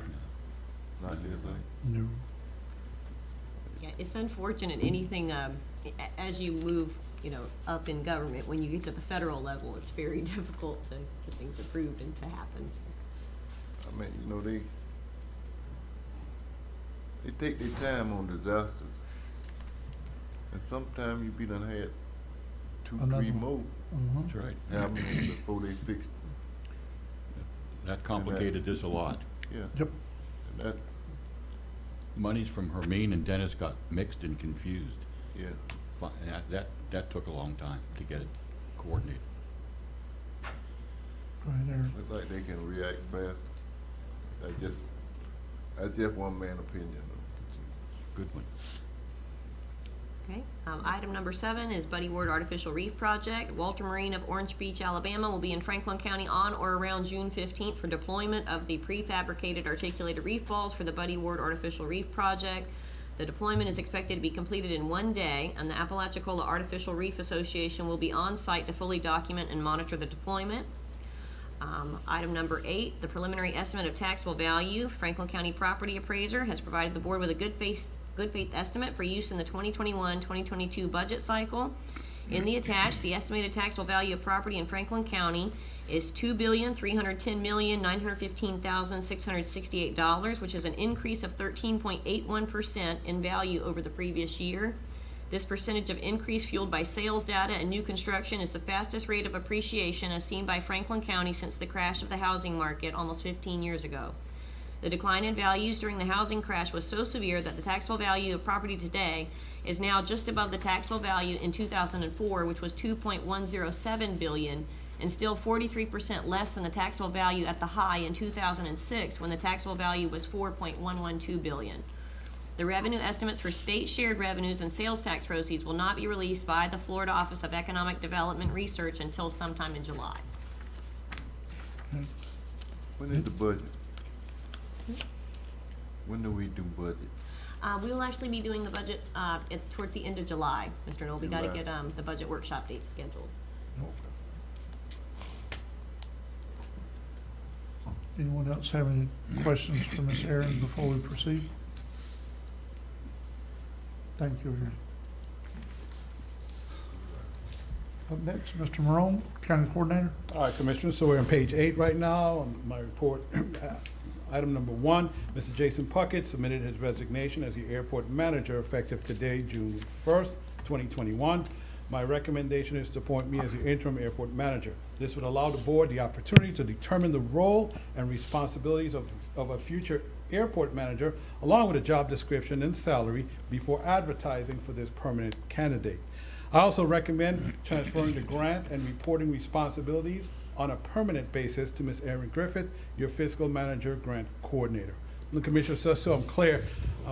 There's no statement here that I'm saying I know everything there is to know about airport management. That is not what I'm here for. My job is to actually find out for you what is exactly required of an airport manager, short the grants and the some of the reporting, and assist you as we create a job description, and discuss salary. Again, in July, you just heard that's when we'll be doing the budget workshops. We could discuss the salary then and prepare for advertisement for more permanent candidate. I will be leaning on Mr. Collins at AFCON and some of his other staff as to help guide me if anything comes up. If not, I'll just call FAA, FDOT myself and have these discussions. But that's my recommendation to the board. Mr. Chairman? Yes. Who do the grant right now, Michael? That's a tough call. Jason said he did some of it, but as we discover more and more, He served in a very limited capacity Yes. with the grants. You know, a lot of the footwork was done by AvCon. And then historically, I've always done the invoicing for the grants already. So it's not really, I mean, the only addition for my workload is actually gonna be probably helping, assisting with the bid process. Yeah. For projects, and then any sort of grant applications that may come up with the airport. You know, kind of organizing that. But beyond that, you know, all of the invoicing I was already doing anyway. And then any of the, you know, project status reports, I was also doing those. Mr. Chairman? Yes. This is a complex action item, and I think it's, you know, obviously real clear that point number 1 here in this sentence about to accept Mr. Puckett's resignation is clear. We should do that. And point number 3, to assign the airport grants and reporting to Aaron is clear. What I'd like to speak to is the position relative to the airport manager. I completely have wonderful confidence in Mr. Moran and all of his skills in administrative skills. I would like to see an airport manager, and remember this is temporary. This is temporary, and in the spirit of this is non-paid. An airport manager with airport experience, an old pro to just continue to guide and work complementing the county. I also realize that there are many individuals who have been, in my words, very passionate about the airport. I celebrate their passion. I celebrate the fact that they're active and engaged in the airport. Perhaps the process of getting through that needed recalibrating.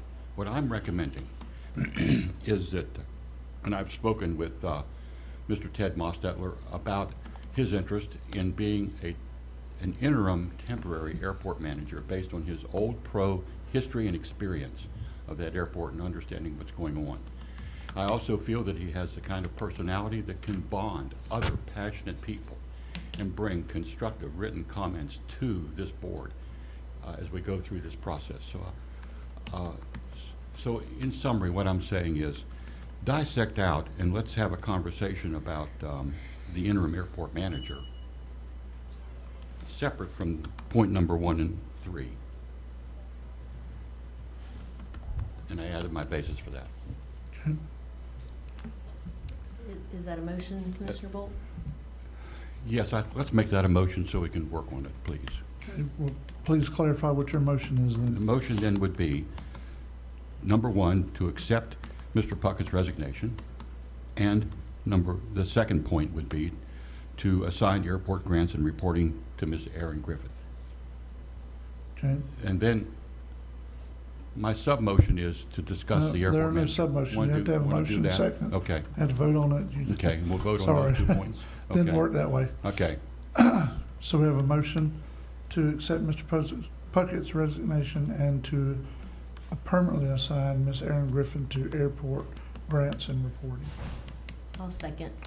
We have a motion by Commissioner Bolt, second by Commissioner Ward. Any discussion before we vote? Yeah, as long as it don't put too much work on Ms. Aaron, she got other work. Yeah, I'm going to be careful with that too. Yeah. We can't keep on just putting work on.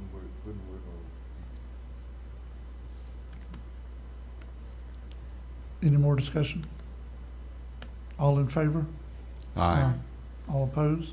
I oppose. All right. So now what are we proposing to do as a board with our interim airport manager? Keeping in mind that the word interim is assigned here. I think we don't need to leave it vacant, let me just put it that way. Well, we need, if we gonna use in my opinion, I'm just thinking this. Mhm. We need to know a date, how long he gonna be there, so if he's gonna be on a permanent spot. Right. He got work to do down here. That's right. You're adding more work. But we need.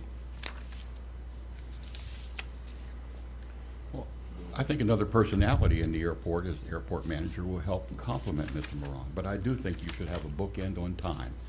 Start and end this interim issue. Yeah, We have time to make it. You know, we got to have somebody how long you gonna, Yeah. is we gonna do this before we put somebody to record? Well, I would think we would need to get through our budget process before we hire Yep. somebody. That was the timeline, either which way you go. That's the timeline I was anticipating also.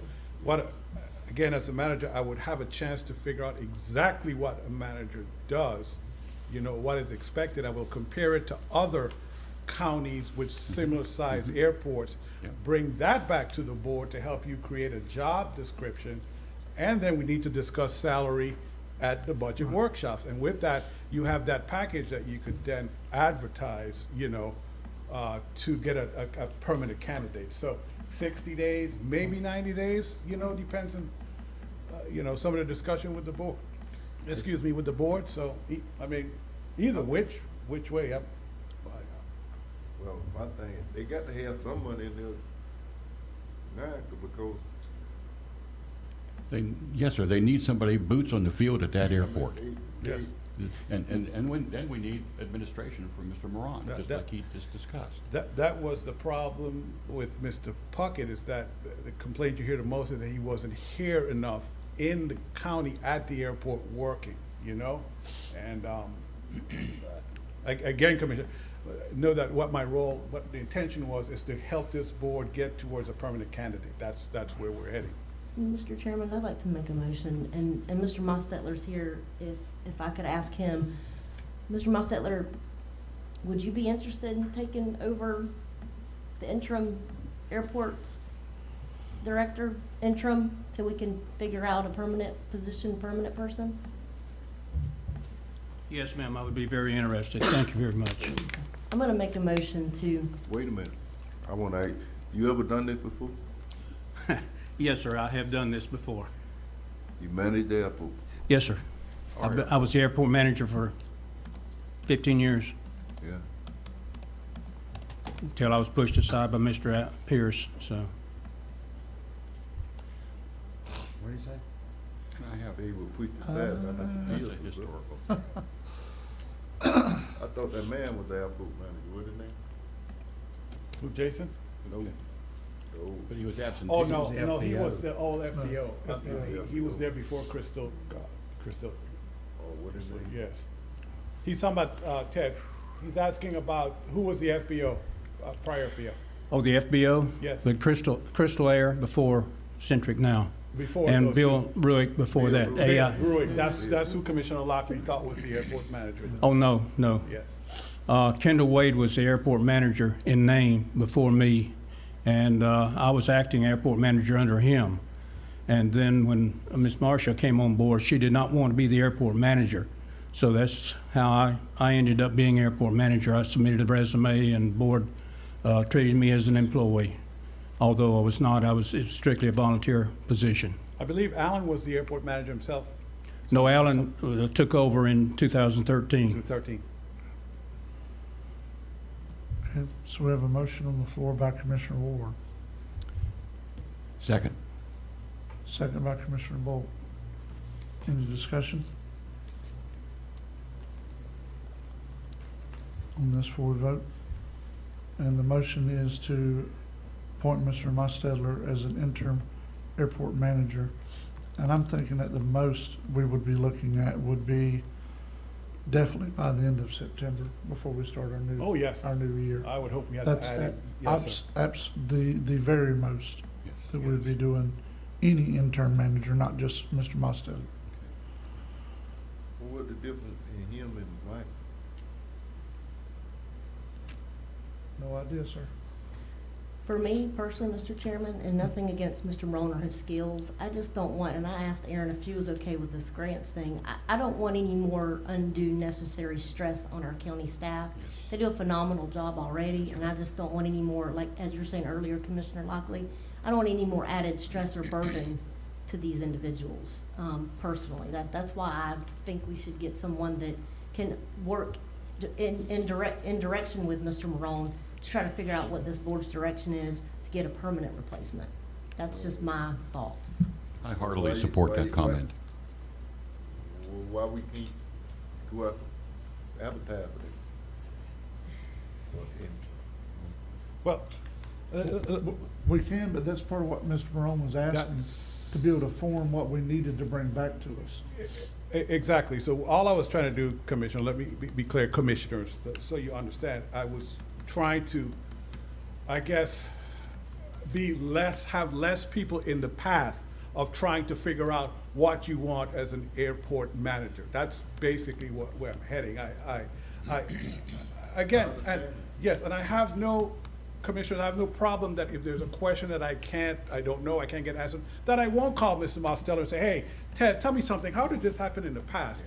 Jason has offered too. If there's something pending and I need to know, give him a call.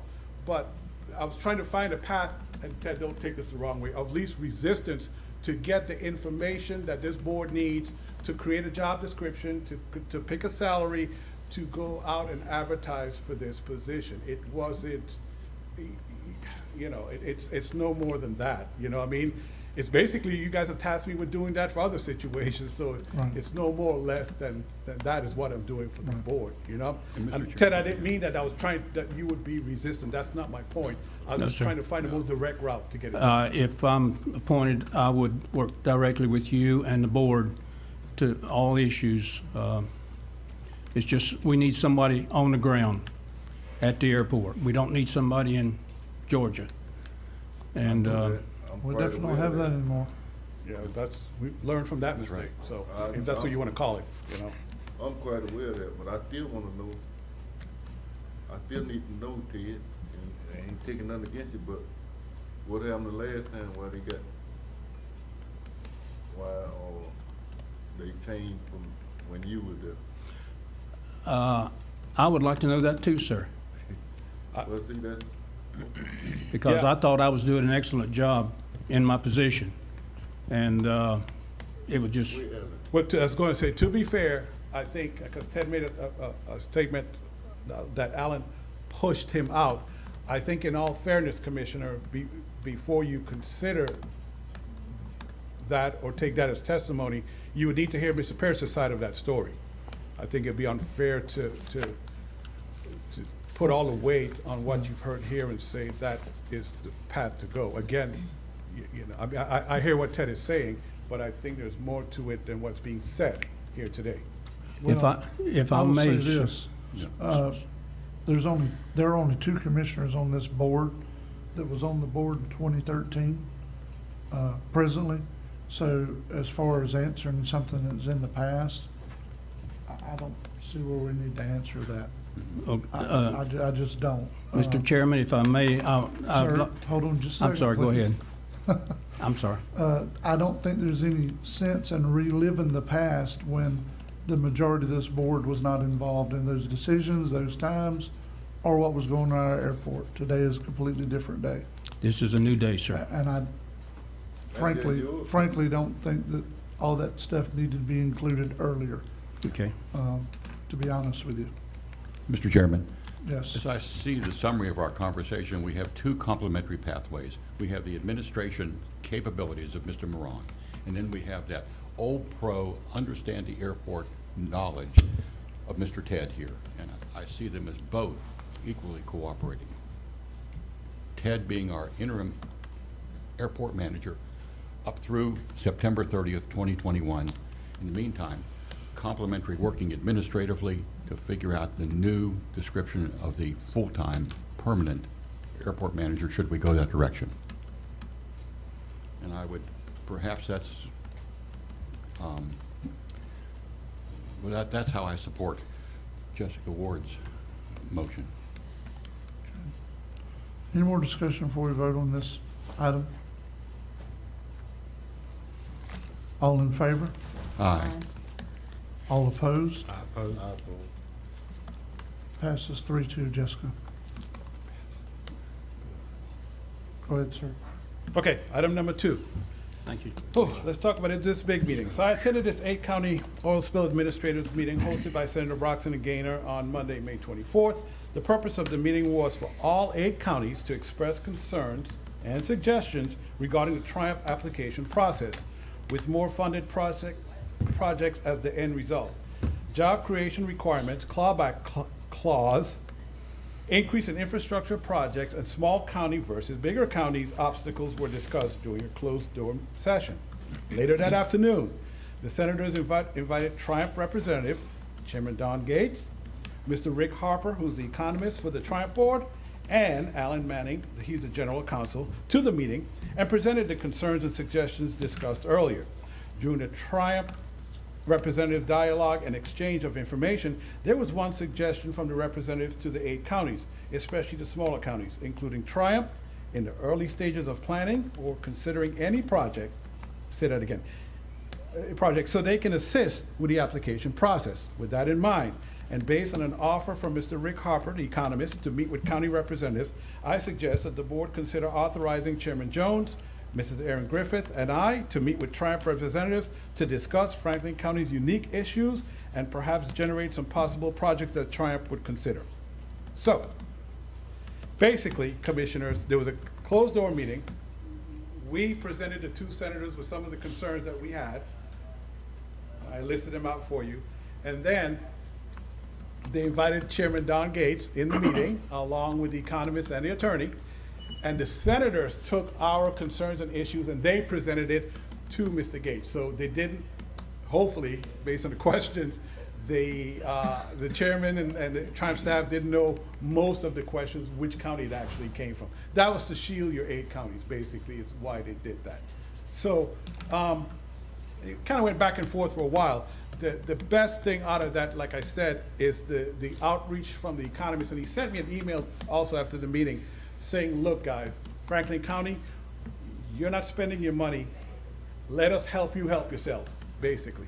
So what I'm after here is this board authorizing the chairman, Aaron, and myself to meet with the economist, his assistant, and anybody else from Triumph staff and say, look, here are our problems. And you know, we're not in a position actually to create jobs in the manner that the bigger counties are, you know?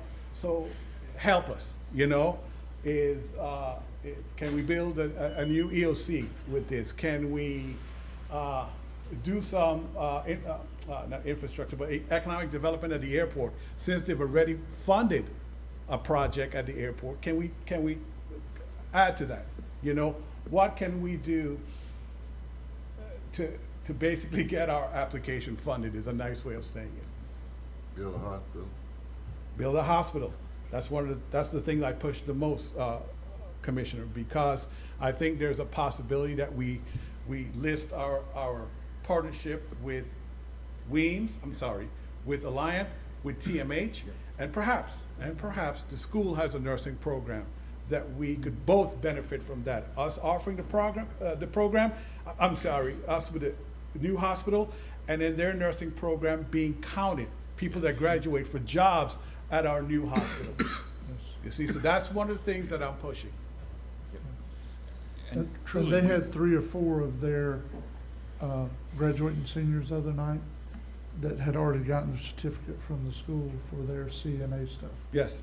So yeah, that is an actual happening program at the school. And just look at what the federal government has done to shower our county. We continue to have a certificate of critical access designation of our hospital.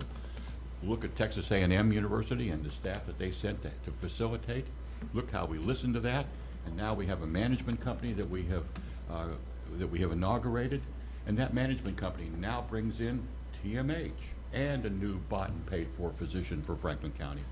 And that's the kind of testimony that shows Triumph that we really are good stewards of their money in multi-factor ways. But the biggest thing Chairman Gates did not stray from, he did not bend anything, is that, remember, Triumph is a job creation, basically, project. That's what they are. Okay, that's what they're, now, I will say that he did offer, for smaller counties, he said there might be another way that you can offset some of the jobs with revenue. If you could show them additional revenue on a project you're working on, like the port over in Bay County, that might offset job creation. So if we could show where the hospital will increase its revenue by getting a new hospital, you see? So it's not just nurses from the nursing program. It's not just creating jobs for maybe we put outpatient what am I trying to say, Commissioner? Outpatient Services. Services, thank you. There at the new hospital, that creates new jobs also, because that's in addition to what we offer now. Yeah. We just need Trump to tell us how these applications, what's the best way to get this application through them and funded and approved. That's Well, what we're looking for. One thing, Mr. Chairman, Yes. one thing Trump got to realize, this small county. Big counties can go in there and write in and say they're gonna put 100 people to work, 200 people to work. Well, they can't take that 100 people or 200 and expect Franklin County to do it. I mean, cause they might, big county might put 1,000 people. Miami, Jacksonville, they got thousands of people they can put to work. Yeah. Where in Franklin County, we do good when we put 10 people. They got to have what equal to their 1,000 or to their 1,500. That's what we brought up. How can, you know, you have to, the formulas that you have to kind of adjust the formulas for the smaller counties. That's kind of one of the things we were trying to push. So that's, again, that's a discussion to have with Mr. Harper. Right. You know, how can we do that? But, you know, my big thing is, I mean, Commissioners, let's be honest here. We want to create jobs. We have no workforce housing in this county. Right. And we need to improve our healthcare system. Those, well, that's two of the three is big. And the other thing would be the school. You know, make sure that the school is getting a better grade and people are attracted to wanting to send the kids to school. Those three things is what allows you to create jobs. You know, people, you know, the school itself is having an issue with teachers. You know, one of their problems, and you'll see where I also talked to the superintendent, there's no workforce housing for the teachers, nowhere for them to live. Right. You know, so it's we have to explain all this to Mr. Harper so he understands the predicament we're in, and he could say, okay, well, with knowing that, here is a project that you guys could get passed, you know, or approved, I should say, and funded. Yeah, Franklin County needs assistance with the foundation. The foundations. For economic development. Yes. You know, that's where we're, I mean, that's where we're lacking. And Mr. Chairman, I actually had a workshop last week that I attended with the Economic Opportunity Florida Board that I'm a part of, and one of their biggest things that they were saying was, of course, economic development. Problem we have is the tax base with, again, state-owned lands to be able to bring that money in. That all goes with economic development, which in turn, jobs, everything that we're speaking of. But again, I was gonna bring up the workforce housing, so thank you for bringing that up, because it is a big issue. Yeah. We can't attract teachers or law enforcement officers or anybody for that matter here, because they can't afford to buy a $200,000 home. So that's definitely a big line item for this. yeah, 'cause the sheriff himself had approached me a couple of months ago. He said, look, I need to do something about housing. So he wanted to know what it would take for him to allow to put, I think it might have been mobile homes in the back of the property back there to get where deputies could stay. He talked about that a couple weeks ago. So it's a problem, Commissioner. Well, but you see, the pay grade ain't that high. Take two of them to come in. One person ain't gonna make that. They come in with the pay scale teachers making that. Half of that got to go to rent. Cause you go up there and rent a house, they charging $1,000 to $1,500 a month. Mm-hmm. If you can find a house to If rent. you can find one for that. And that, you know, that's half of what them, almost what they make. So, Mr. Chairman, I'll go ahead and make a motion to authorize Chairman Jones, Ms. Griffin, and Mr. Marone, a part of this, to meet with Triumph representatives to discuss these possible projects. Okay, we have a motion to approve by Commissioner Ward, Second with comment. second by Commissioner Bolt. Go ahead with your comments, sir. I support what Chairman Noah has said today, and it's not quantity. I would say it's quality of what we're doing here in Franklin County. And we have lots of history of good quality support in our programs and our stewardship of what the state and federal government has done with our monies. And I just want to make that point as part of this. Any more discussion before we vote?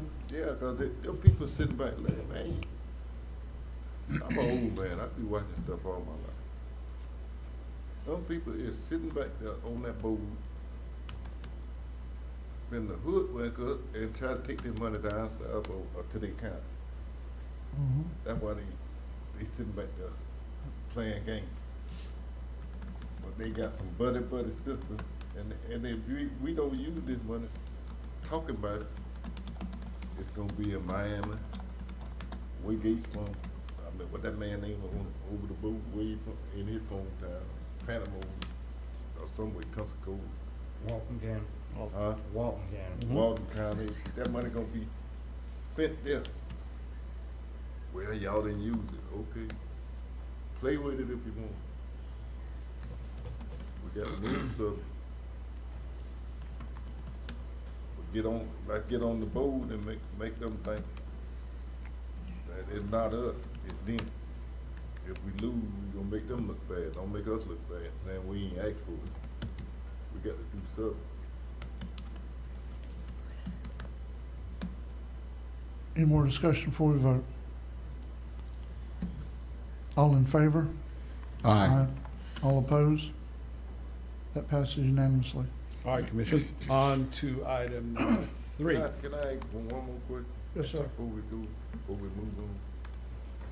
Y'all just hired Mr. Ted and ain't told him what to pay him. I would like to know what y'all was gonna pay the man. Don't think there was any discussion. No, and I talked to Mr. Ted, and this is not a funded, he's not expecting money, this is a volunteer position. That other man got paid. Yes, he did. Well, why he ain't getting it? You know, I think I just felt like there was so many complex issues in this motion that I felt that money was jading it. I hear what you're saying. I mean, you know, fair, the other man got paid. Okay. Is he gonna get what he was getting? It ain't fair for us to sit up here and work the man for nothing. Well put. I agree. I thought about that. Yeah. I just didn't want to I mean, cloud it. he hired now. Mr. Puckett was not an interim airport manager. It don't matter. Okay. But the money's Don't still matter, sitting the there. man working. It is. Okay. The money's there, so. I meant the money there, pay the man, and get the money there. That's what I said. Okay. One man. I would like to know what we're gonna do. So maybe that's something we need to put on the next agenda to discuss. On the next agenda, y'all had that man today. He gonna be working at the next agenda. We did something today based on what was on the agenda. When they go to work, on the next agenda? Commissioner Lockley, if you want to make a motion, sir, make your motion. Well, I It would make a be motion better off by if we pay the start man the same doing thing what's other on man. our agenda. I like to make a motion, we pay the man what the other man will get. We Okay. hired him. second. We have a motion by Commissioner Lockley to pay Mr. Mostedler. What are we doing monthly? Because he's entering to the end of September. Till he finished. Okay, Y'all said 3 months, right? I meant, you said September? yes, sir. Okay. All right, motion by Commissioner Lockley, second by Commissioner Bolt to pay Mr. Ted Mosteller as an interim airport director. Question? That's Yes. the same amount. the other So, man will if we're getting into pay, are we gonna get into a contract? Because Mr. Puckett had a I contract. didn't make the motion. get. Yeah, temporary contract. Then do we need Attorney Schuler to create a contract, and you approve that at the next meeting? That's what I said to Man, begin with. Well, They done hired me. I gave you guys the easy route, but Attorney Schuler, do you want to weigh in on this before we do something that we shouldn't be doing, sir? Or proceed if we should? I can certainly have a contract drafted and ready by the next meeting. In terms of what the board pays someone that they've hired, that's really outside of my wheelhouse. I think what I'm reading from the conversation from Commissioner Lockley is to pay Mr. Mosteller the same amount that was being paid to Jason Puckett as the airport manager. Again, what you pay somebody's up to you, but my only comment would be Jason Puckett had a master's degree in airport management or some such as I read in his resignation letter. I don't know that Mr. Mosteller has those same credentials, so I'm not sure that paying him that same amount would be the logical conclusion, but certainly he brings a lot of equivalent experience and, you know, boots on the ground sort of thing to the table. So certainly some remuneration would be, you know, in line, but paying him the same amount as the gentleman with the credentials may not necessarily be appropriate, but again, that's entirely up to the board. I mean, y'all can pay him that same amount, some lower amount, or some higher amount. I mean, that's entirely up to y'all. Mr. Chairman? Yes. I think that Mr. Ted has equal hands-on experience credentials that Mr. Puckett has, but the key is he's right here, boots on the ground, and Mr. Puckett wasn't. That was sort of a cloud up there. This guy's right here. So, sure, I support that funded salary during that period of time. Mr. Chairman, Yes. I appreciate that, but my role as airport manager has always been volunteer, even under Kendall Wade and up to the last minute. There were other instances where I did draw some salary from, because I was grants manager also. And when I wrote a grant, I was allowed a certain percentage of that grant to administer it. But as far as airport manager, the title and the job, I appreciate it, but it's always been volunteer. Whatever the board wants to do, I appreciate it. Thank you. But there ain't gonna be no grant, they gave that to everyone. Yes. No, I'm not looking for anything, sir. My blood's in the airport still, and I feel I still have a little time left, so thank you very much. And you're using your truck and beating that up and wearing it out, and I think you should be compensated. Okay, so we have a motion and a second. Any more discussion before we vote? All in favor? Aye. All opposed? I oppose. I oppose. Motion passes 3-2. The motion is just to know what my role would be in reference to what, I mean, guess- it's just Attorney Schuler creating the contract and that's it? I don't have Yes, anything to do I with think that? so, yes. Okay, cool. Just want to make sure. Just got to create a contract for us to adopt in the next meeting. I mean, you can make it retroactive. Yeah, the Commissioner? motion was to pay him and Yeah. it was approved. So it'll be retroactive to today's date, Mhm. is what I would. Well, when he go to work? Yes, today. Today. That's Jason's, well, tomorrow. Jason's last day is today. Okay. Go ahead, sir. Okay. Where were we? Oh, 3. Okay, as your March 16th meeting this year, the board authorizes East Point Civic Association by resolution to apply for USDA Rural Business Development Grant to complete an East Point Highway 98 waterfront and business corridor feasibility study. The resolution authorized elected officers of the East Point Civic Association to execute the grant application, agreement, change orders, and other documents related to the grant as signatories for the county. However, Ms. Betty Webb, who made the initial presentation to the board, is of the opinion that since the county is the ultimate responsible party, the chairman's signature is required on the application and related documents. The application is due in USDA's Mariana office tomorrow by 10 a.m. Ms. Webb is available virtually to answer any questions this board may have. And Betty, there you are. And I I'm think here. you are muted. Good morning. Yeah. Good morning. If I could go ahead and make a few comments, if you don't mind, Chair, please. Go ahead. Okay, the application actually was submitted well over a month ago, and this request is resulting from a phone call that I received from USDA. The application was ranked very high. They were very complimentary. There was a good, strong application for the East Point community. But they said that, and they're ready to make a recommendation for approval, but they basically said that there are some of the documentations that needs to be signed by the county itself, because the county is considered the applicant, some of the assurances and the actual application spreadsheet. So that's what the request is pending from, is a call that I received from them. They're ready to recommend approval and send it on up the ladder. We just need to have the county sign these documents they're recommending should be your signature rather than East Point. Pleasure of the board. So move. Have a motion by Commissioner Ward. Second. Second by Commissioner Bolt. Yes, ma'am. I just want to make a comment, Ms. Webb. Thank you to you and to the East Point Civic Association for trying to make part of my district I share with Chairman Jones a little bit better. I appreciate it. Absolutely. They're doing some good things over in the East Point area, have a lot of good plans. This is like phase 2 of the planning process. We completed the asset mapping project with the Appalachian Regional Planning Council, and this is this next step to help with economic stability and economic development. I think I heard Aaron mentioned earlier that that's one of the things in the county. So this gives a step up for the East Point community to be ready for that. Any more discussion before we vote? All in favor? Aye. All opposed? That's unanimous. Okay. So of my information items, let me read 4 and 5, 6. Thank you, Ms. Betty. Oh, I'm sorry. Thank you, Betty. I'm Wait, so just sorry. very quickly though, let me just mention that because they're ready to send this up the ladder, that's the reason there's the deadline tomorrow to have the documents returned back to them. So I'll get with Michael and we'll figure out how best to handle that with the chair's signature and get those back to them. Thank you very much. Thank you. All right, sir. Okay.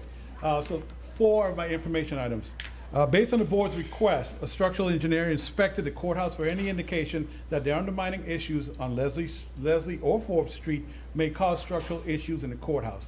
Mr. Lance Watson of Southeastern Consulting Engineer does not believe that the issues on both roads present an immediate threat to the building's foundations because they are far enough away that they shouldn't impact the structure. However, he recommends that both roads are repaired as soon as possible to prevent further damage to the roadway and that the damage does not extend toward the courthouse structure.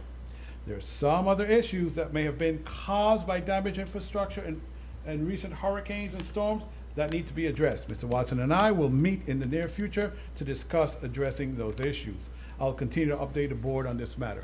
So as it stands right now, it's good, but there are some other cracks, but it wasn't because of that. He thinks it's because of the storm and other issues, Madam Clerk. So as soon as we find out more, I will make sure I let you know as I let the board know, okay? Mr. Chairman, thank you, Mr. Michael, Yes, ma'am. for doing all that. Appreciate Yes, it. no problem at all. No problem. Keep me. Does that mean you're going to remove the barriers therefore that are blocking? Oh, no, but that's a good point, Commissioner. So basically, Jason, is it Jason? I think it's Jason. Jason White has a contract with the city of Appalachia to repair the road. He should be starting this week. I asked them not to do it today because we had county commission meeting. But this will be fixed. Leslie Street on the other side of the courthouse, I don't know, Commissioner. Yeah, we probably want to talk about that a little later, so yeah. Mr. Chairman? Yes. As far as this road right here? Yes. I don't think there's nothing wrong with what's in front of this building.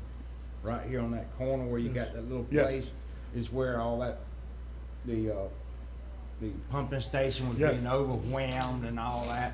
That's probably a little drainage issue, but I don't think there's nothing wrong with the rest of this right here. No, Mark said. I'm not an engineer. Yes. But I'm just telling you that the pumping station on the corner of across the street in the corner of this building was the one that was being overwhelmed. And it was supposedly coming from the courthouse that caused all these issues. And we found out it wasn't coming from the courthouse, but it is in that vicinity. So Yes. I don't think there's a major issue here. Yeah, I agree. I think it's realigning the run from the manhole there to, but That's Mark, correct. Mark did tell me he doesn't think there's been any repairs to that manhole. Quite a few years, Commissioner. Let's leave it at that. So hopefully this will fix that for years to come, what Jason does. Good? Okay, next item, SHIP funding. Ms. Lori Schweitzer Mills, your SHIP administrator, participated in a webinar on Thursday, May 20th, where she was informed that the county will most likely receive the normal $350,000 for the 21-22 SHIP allocation. She will update the board once this information is confirmed. And my last item is just an annual report you get from the Water Management District that's attached to your report. Okay. And that's it for me, Commissioner. Thank you, Unless Michael. you guys have something else? I've got something, Mr. Chairman. Yes. Mr. Marone, I know that we had Mr. Collins with Duke Energy address the board today. I was wondering if we could maybe do the same with an FDOT individual responsible for Highway 98. As Mr. Neighbor stated earlier in his report, he had some complaints about the grass mowing along 98. Okay. I additionally have had some complaints about and particularly some double yellow lines that maybe need to be placed to extend through East Points in the 45-mile-per-hour zones up to the visitor center, particularly at 699 US Highway 98. Okay. Also on Highway 65,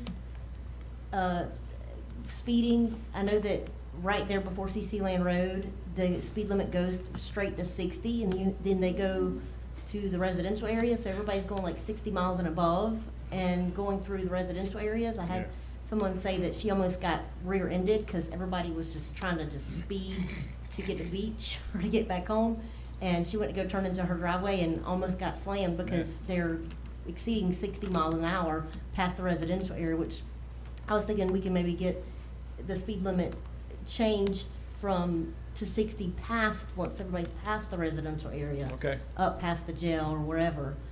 Because like I said, it starts at 60 right immediately there at CC Land, and people just, you know, you go, speed limit's posted at 60, you go 67 or 70. And I was just wondering if we can maybe get some of these issues addressed with FDOT. And then also, maybe a crosswalk at Highway 67 and 98, that downtown area, Caravelle. Okay. Just basically, I guess, see what they can do to help us in that aspect, since it's a state highway. So let me be clear, you want someone to come in to discuss it, or you just want me to send these issues? Just talk to them about it, see what they say. And I don't know if any other commissioners has issues in their district with the state roadway, but I think just kind of meeting of the minds to say, look, we are having these complaints and these issues by residents and by constituents, you know, what can you do to help us out with this? Or is there a reason why the speed limit's 60 right there at CC Land Road and not past all the residential areas? Okay. Yeah, because people didn't used to live there, that's why it's still at 60. Yes. Also, in that same stretch of road you're referring to, as you come up to the visitor center, that should probably be, if not a double solid, it should be solid on the side that keeps people from passing. Right. And the same way as you go around that curve by the RV park area. I mean, there's an actual county road in the middle of the RV park that I was coming out of recently and put it in reverse and backed up because somebody was passing down that stretch of road, and they were probably going 70 when they went in front of me, probably at least. That needs to be addressed. Well, this particular constituent that reached out actually lives at, I don't want to mention names, but 699 US Highway 98. He's trying to pull out of his driveway, and the same issues occur, and there's no, it's not a double line, if someone's passing. I'm not saying people wouldn't pass still on a double line, but it might deter them a little bit because they might not know a blind curve's coming up, and he's trying to pull out, and there's people passing, and it's a safety issue. So the double solid lines and signage that states hidden driveway ahead or something like that. Right. So it'll slow them down from passing. They'll think twice, hopefully. Yeah, and I Mr. think Chairman, that would be appropriate. I also wanted to just say, I have very much the same issue as you head westbound on 98 in front of St. James Bay at Crooked River Road right there. That's a 55-mile-an-hour raceway through there. When now, talk about development, it needs to be revised and slowed down and double-laned and perhaps even turn lanes in that area.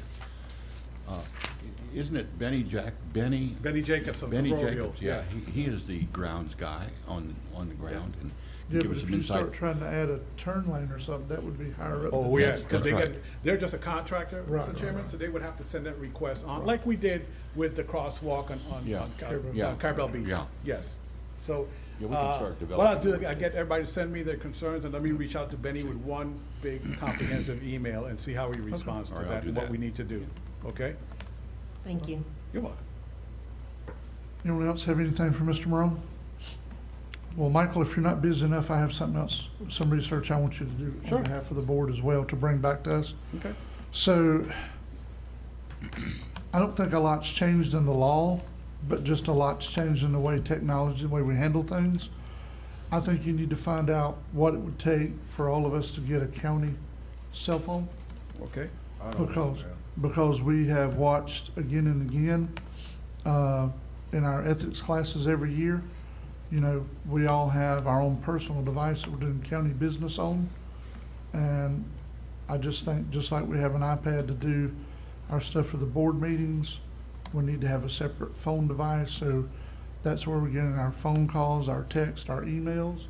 It's not on our personal device. That's just a way of being transparent for the public. But again, I want you to get the information, bring it back to us to consider. Okay. Can I say something? Yes, sir.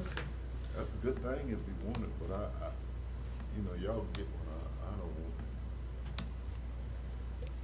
Nobody's forcing me to get one, Commissioner. I'm just trying to be, you know what I mean? I know, I'm just, ain't nothing wrong with it. I mean, I ain't trying to knock you, yeah, yeah.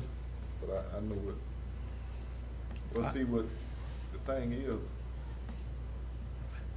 be careful with it. Oh, yes, sir. I know, walking around with two devices, it's not a pleasant situation, but I hear you, Mr. Chairman. It is sometimes a necessary situation. Well, and I'm not saying we're gonna get it, I'm just saying bring the I hear you. information back to us, please. They're confiscated now and check it out. Oh, yeah. All right, so anybody have any more concerns for Mr. Morone? If your plate was not full, it is now, sir. Very good. Okay, up next is Mr. Schuler, County Attorney. Commissioners, the board directed that I add to my report the request for Mrs. Sanders during public comment. Her request was for the board to consider rescinding its action to send a letter of support to Liberty County. So I need board direction on whether to write the letter once I finally get the revised minutes from Liberty County, or the letter from the Liberty County clerk clarifying their position. Well, let me ask, and I know it's hard, we were all listening to the same thing.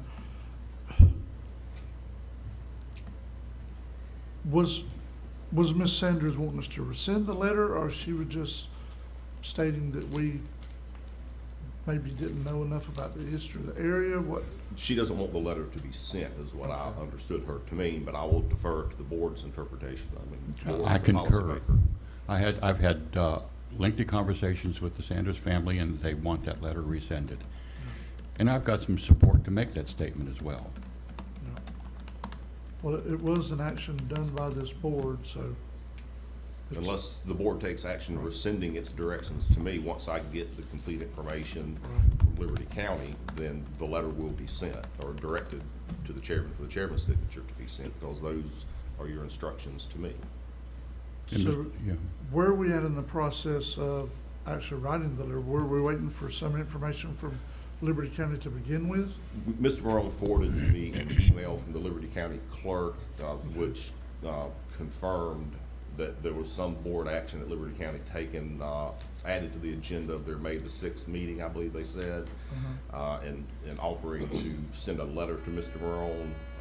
So I'm waiting, and I got back to Mr. Morone and said, well, then I need either the letter from Liberty County clerk or the revised minutes from Liberty County, because I believe this board's instructions to me was you wanted something official from Liberty County that they in fact supported a land swap, as opposed to just holding a workshop to talk about supporting a land swap. And those are things you're currently waiting for now? Yes. Yeah, one of the two is what he sent to me, so I'm gonna work tomorrow on getting the minutes, because I'm hopefully, when the clerk sent me that email that I forwarded to Attorney Schuler, the minutes weren't ready at that point. So I wanted Attorney Schuler to get the minutes first, and then let me know if he feels the minutes are good enough, or he would prefer to get a letter from the clerk, the Liberty County clerk. And so whichever one he tells me, if the minutes work, it's done. If they don't, then I'll get the clerk to send a letter, which he had no problem with. So that's where we are. I know I'm one of 5, but I would say, since we're waiting on those items from Liberty County, let's wait and see what happens with that before we take an action today. And you know what I'm saying? Because we're waiting on things anyway. Yes, but I would probably could get those minutes, like, if not this afternoon, tomorrow morning, first thing, Commissioner. So I just wanted to be clear that the clerk did indicate that they did take action, but the minutes weren't ready at the time. I'm hoping that by now they're ready. Right. That was a couple of weeks ago when we talked. Yes, sir. Okay. Mr. Chairman? I just wanted, I'm sorry, sir. Okay. I just want to provide that information to you guys. Yes, sir. You know, with all due respect to Liberty County, they're spinning their wheels and dragging their feet. And I don't think that they think this is very important. And I also just want to rethink this a little bit. Former Commissioner Sanders talked about Tate's Hell being a land management plan that said no to mining. And there are some reasons for that, and some of the homework that I have done is some scientific papers that talk about worldwide mining operations and prospecting excavations are causing ecological problems from erosion and formation of sinkholes, biodiversity loss, heavy metal, organic contamination. And, you know, the bottom line is the almighty overseer of this is the state of Florida and those properties and those lands, and we're sitting here kind of tinkering with this at our level. And I really feel like there's a huge ecological impact.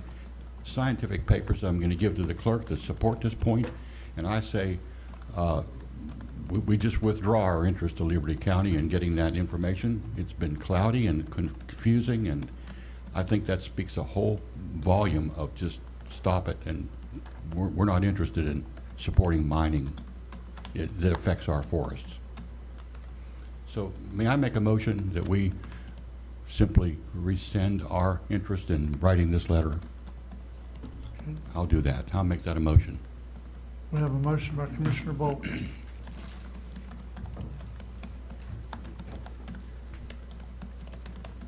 To rescind this letter of support to Liberty County. Do we have a second?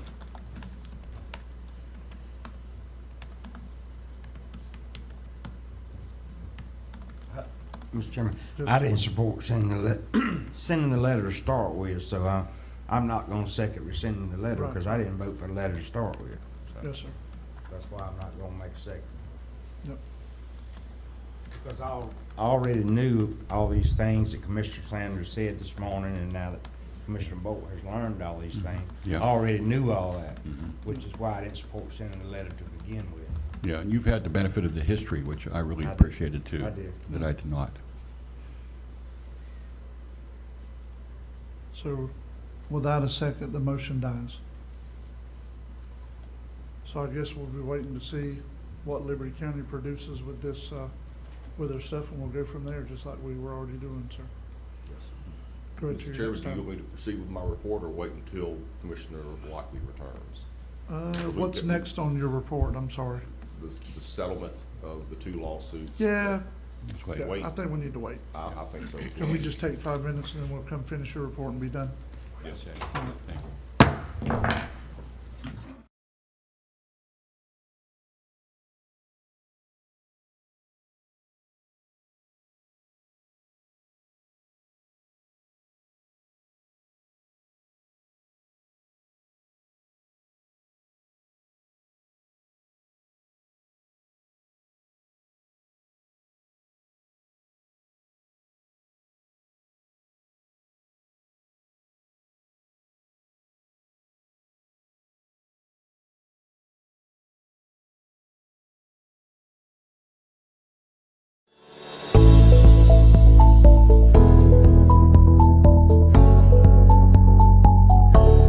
Today we're going to discuss diabetes.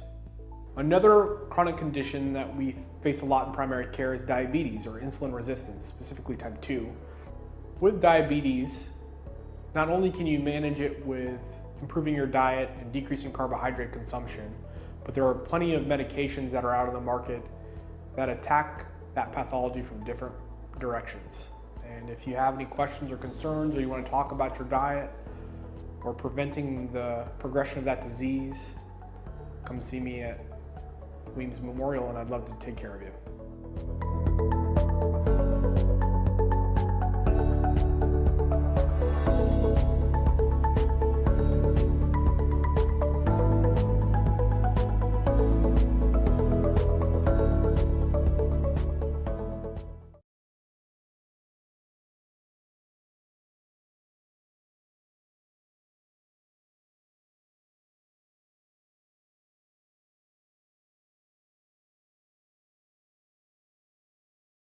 Hi, I'm Carol Landis. I'm a professional realtor in love with St. George Island.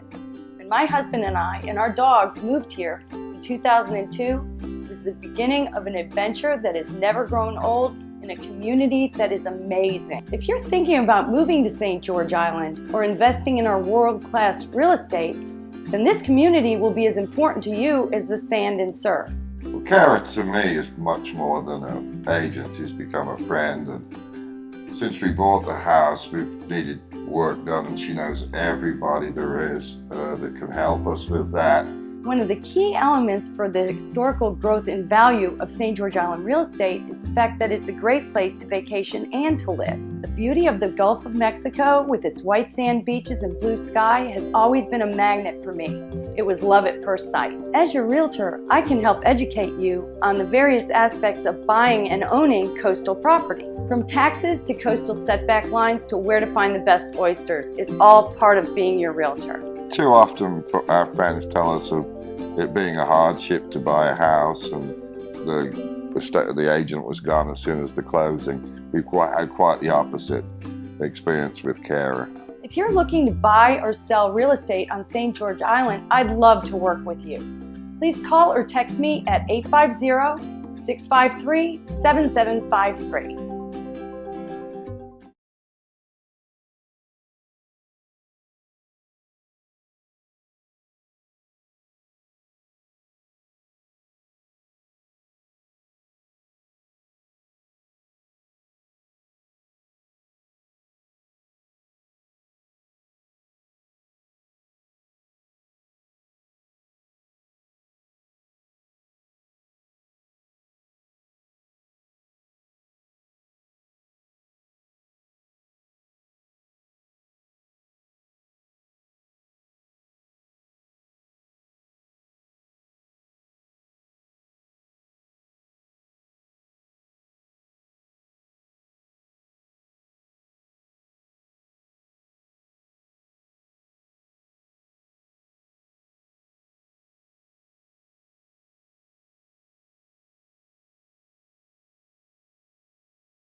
Franklin County Board of County Commissioners now back in session.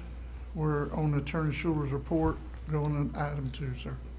Next item on my report, Commissioners, is the board consideration of the attorney's recommendation, both myself and outside counsel, that the board agreed to settle 2 lawsuits. I have spoken to each of you individually, and you have all of the details concerning the parties and the amounts. I would prefer not to put that on the record, but if there are any questions that the board has, I'll be happy to answer them. If there are no questions, I would request a motion to approve the 2 settlements that I've spoken to each of you about individually. So moved. Second. We have a motion by Commissioner Parrish, second by Commissioner Lockley. Any discussion before we vote? All in favor? Aye. All opposed? That's unanimous. Next item, Commissioners, is board consideration to rescind the enhanced cleaning policy that you adopted last year as part of the response to the COVID-19 shutdown of your local vacation rental properties. That was adopted by motion and not by ordinance. So with the governor's declarations ending all states of emergencies, I think we need to clean that policy off your books so that your vacation rental properties are no longer subject to that. It's just a house cleaning matter. Okay. So moved. Have a motion by Commissioner Ward. Second. Second by Commissioner Parrish. Any discussion? All in favor? Aye. All opposed? That's unanimous, Jessica. And the final action item on my report is I received a request from the Franklin County Land Trust for the board to consider removing a reverter provision on a 60 by 100 lot that the county donated to them in 2010 for affordable housing. The Land Trust has worked out a land swap with the city of Apalachicola. Essentially, it's a 2-for-1 deal. We gave, again, the Land Trust 1 lot, 60 by 100, which is the development minimum for a unit inside the city of Apalachicola. The city of Apalachicola, in exchange, is going to donate to them 4 30 by 100 lots. Is the equivalent of 2 residential density units. On paper, it all looks good. The only question that's actually occurred to me while we were in the meeting is we probably would be prudent to make sure that the 2 lots that the city is donating to the Land Trust in exchange for the one lot that we gave to the land trust is that they're buildable. I know I've just recently had some dealings with trying to get lots approved and developed, and it can be tricky sometimes, but my recommendation would be, as long as the land trust is getting 2 buildable lots in exchange for 1 buildable lot, it's a good deal.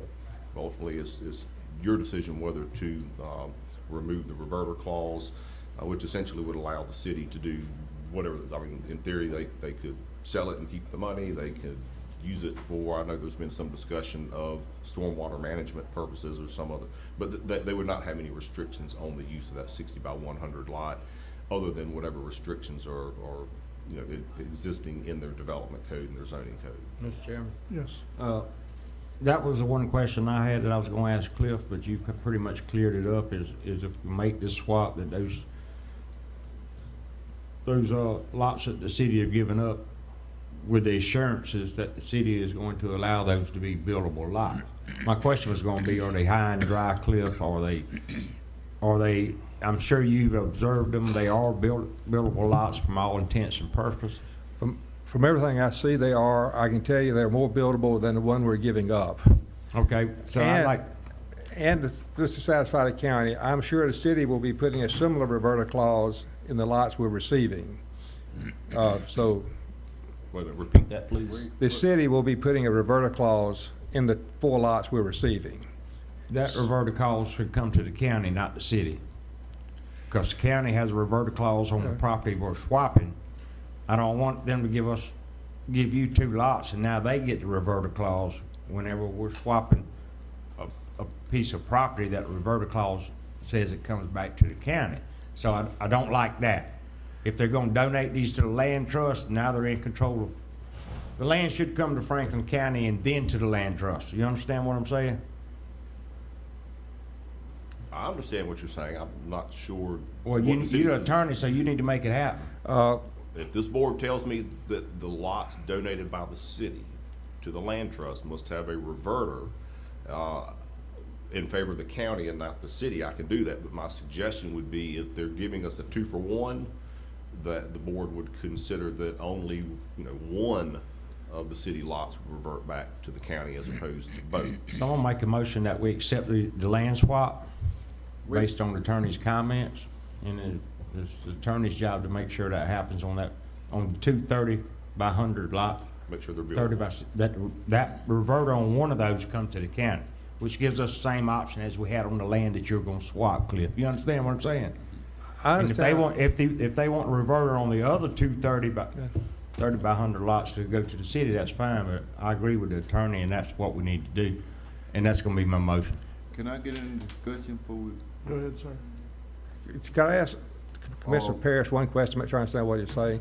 If we're just saying 2 of the lots that the city donating, swapping to us, would revert back to the county as opposed to reverting back to the city? That's correct. Okay. Well, where's this location at on these lots? The 4 lots? Yeah, Where are the 4 at? I've got that information. Just 1 second, Commissioner. Actually, no. Who's looking at it? They're on 25th Street. Part of that area where the city of Appalachia owns about 50 lots. I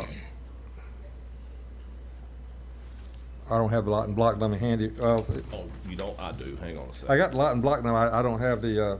You don't have the map? The map. So I think I was sent a map. I don't have it where I can share it at the moment, so. Oh, were you included on that email chain too, like? With the map? It would be coming from you or from, let me see.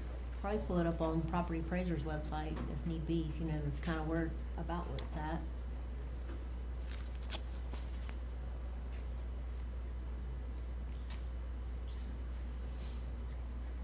I'm looking to see if I can find it where you can share it. I'm looking at the city's report and their map right now. Let me. So while we're looking, Mr. Cliff, I'll ask you a question.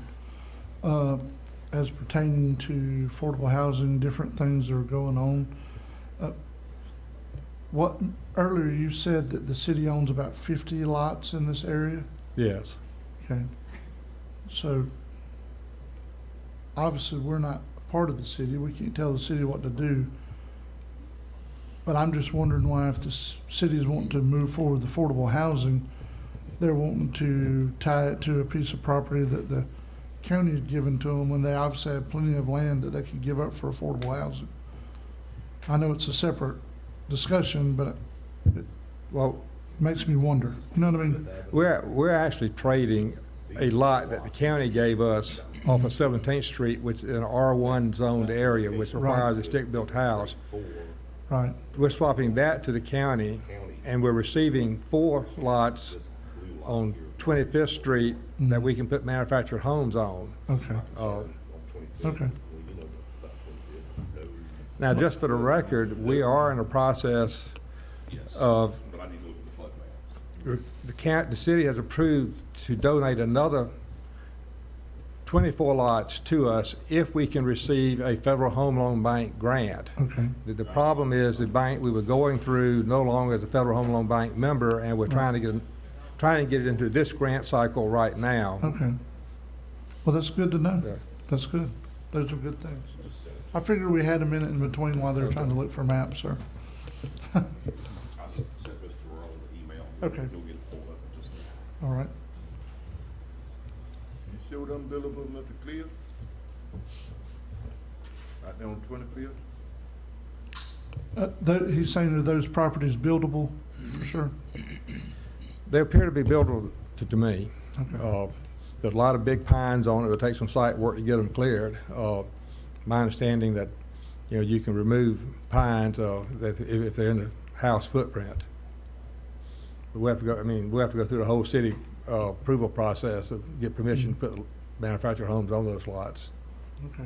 Tree removal permit, huh? There you go. I hope not. Yeah, you want The city, though, not the county. But that's a flip zone. Email come through, Mike? Not yet, waiting. Those things have to go around the world to get back to you. They don't just go from your phone to that device, I can promise you. This is item number 2. This is a copy of Travis Wade's report. The number 1 lot is our city lot. Right. We do them, and it's over near basically the old school site. Mm-hmm. And this is over on 25th. Yes, they are. I know what you're talking about, though. Yeah, my concern, that there are some low areas over on 25th. That's basically south of where the apartments are, correct? Aren't the apartments over in this area?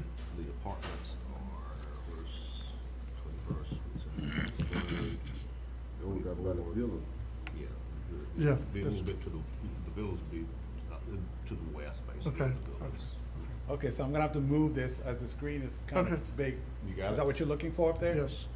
Oh, you gotta put your glasses back on. All right, Cliff. You have the floor. See the number 2 up there? Mm-hmm. That's the area of the 4 lots we're receiving. Let me, That's along 25th Street, basically behind the villas. is what it looks like. yes. Have you been to the site? Yes. Is it basically to the west of it, behind the villas on 25th? It's to the west of the villas and to the south of the villas. See that top, You need me to scroll down? no, see that top red line? Those lots, no, above number 2. Those lots are, I believe, directly behind Southern Villas. Okay. That street, the block with the most red in it, that street's not open all the way through. That is on the south side of the villas. And then we actually own, I think, 2 other lots in that same block where number 2 is, right north of them, that we're making available to Lori Schweitzer for one of her clients that's receiving a mobile home through one of the grants the county has. So we already own 2 lots on that same block and in the process of using them right now. Okay. And what's the number 1 in the color blue represent? Number 1 is a lot we're trading to the city. Where that's at? What street that's on? That's 17th Street. Yeah, close to old high school. Commissioner Lockley, do you know where our City Commissioner Brenda Ash lives? Yeah. Okay, that's on the end of the block she lives on. Okay.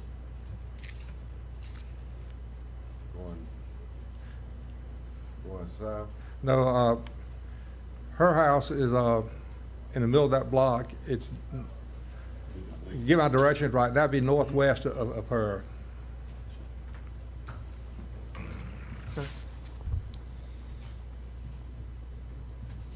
Thank you, Attorney, for helping us get that map up there, and thank you, Mr. Cliff, for your explanation. We do have a motion on the table to approve by Commissioner Parrish with some added Contingent upon, conditions. contingent upon the attorney's Right.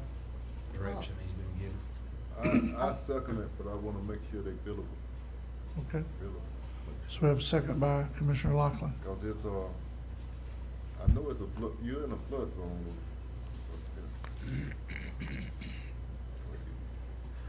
Well, flood zone can be dealt with. All you have to do is meet the minimum elevations requirements. I will say this, no problem with the motion as made, but it may take me another month to go back to the city commission if their attorney is not willing to go ahead and sign off without getting commission approval. What you finna build a house? You in the process of building right now? The land trust will be trying to will be applying to put manufactured homes on the lots. I mean, y'all finna start, how long before y'all start there? Or y'all already in the process? Well, we were in the process of getting bids and had a quote, which when the price of lumber went up, they would not hold the quote. And what I understand now, they're hardly willing to give a quote if it's not already on the lot. And of course, being here on the coast, we have to meet the coastal high hazard requirements. So it takes you just can't buy any lot, I mean, any manufactured home they have, you have to make sure it meets the current zone requirements. But it's. I don't wanna, it's right out there, Golden Apple District, but I don't wanna knock no affordable houses, but I wanna make sure they work. And that's the reason I made the motion the way I did, to direct the attorney to receive assurances from the city of Appalachia that they're gonna permit the land trust to move forward. If we make a swap and they say, oh, you can't, you know, you gotta jump through 1,000 hoops, you might be this time next year before you get the permits to move forward, Mr. Cliff. You understand why I'm making the motion the way I'm making it? To receive assurances that the land trust can move forward. In other words, I don't want no hanky-panky. If we're gonna make a swap, you know you can build a house on that lot that you've got, but I wanna make sure that we're able to move, the land trust is able to move forward. I'm less sure we can build a house on that lot we have right now, because cost of stick building, it requires some fill to be brought in. The city has restrictions on how much fill you can bring in. That I feel more comfortable that those 4 lots we're receiving will be more buildable. But it's a matter of finding the money and the qualified buyer. I mean, I can't promise you within a year we will have something on there. I mean, we have some lots in Carabel, for example, that already has been cleared, ready to go, that we're also looking at it. It's sometimes depends on where we can find a qualified buyer who wants to go through the land trust model. Because when somebody goes through the land trust model, basically the land trust continues to own the land, and that way we can keep it more affordable going forward. You know, it ain't no good time to build right now. I mean, y'all do what you want, but it's not a good time to build, cause I agree with that, but my neighbor bought a piece, his bathroom messed up. He had to go get some 3/4 plywood. I agree. It's just not a good time to build it, and that's why I'm saying I can't promise how quick we can get going on it.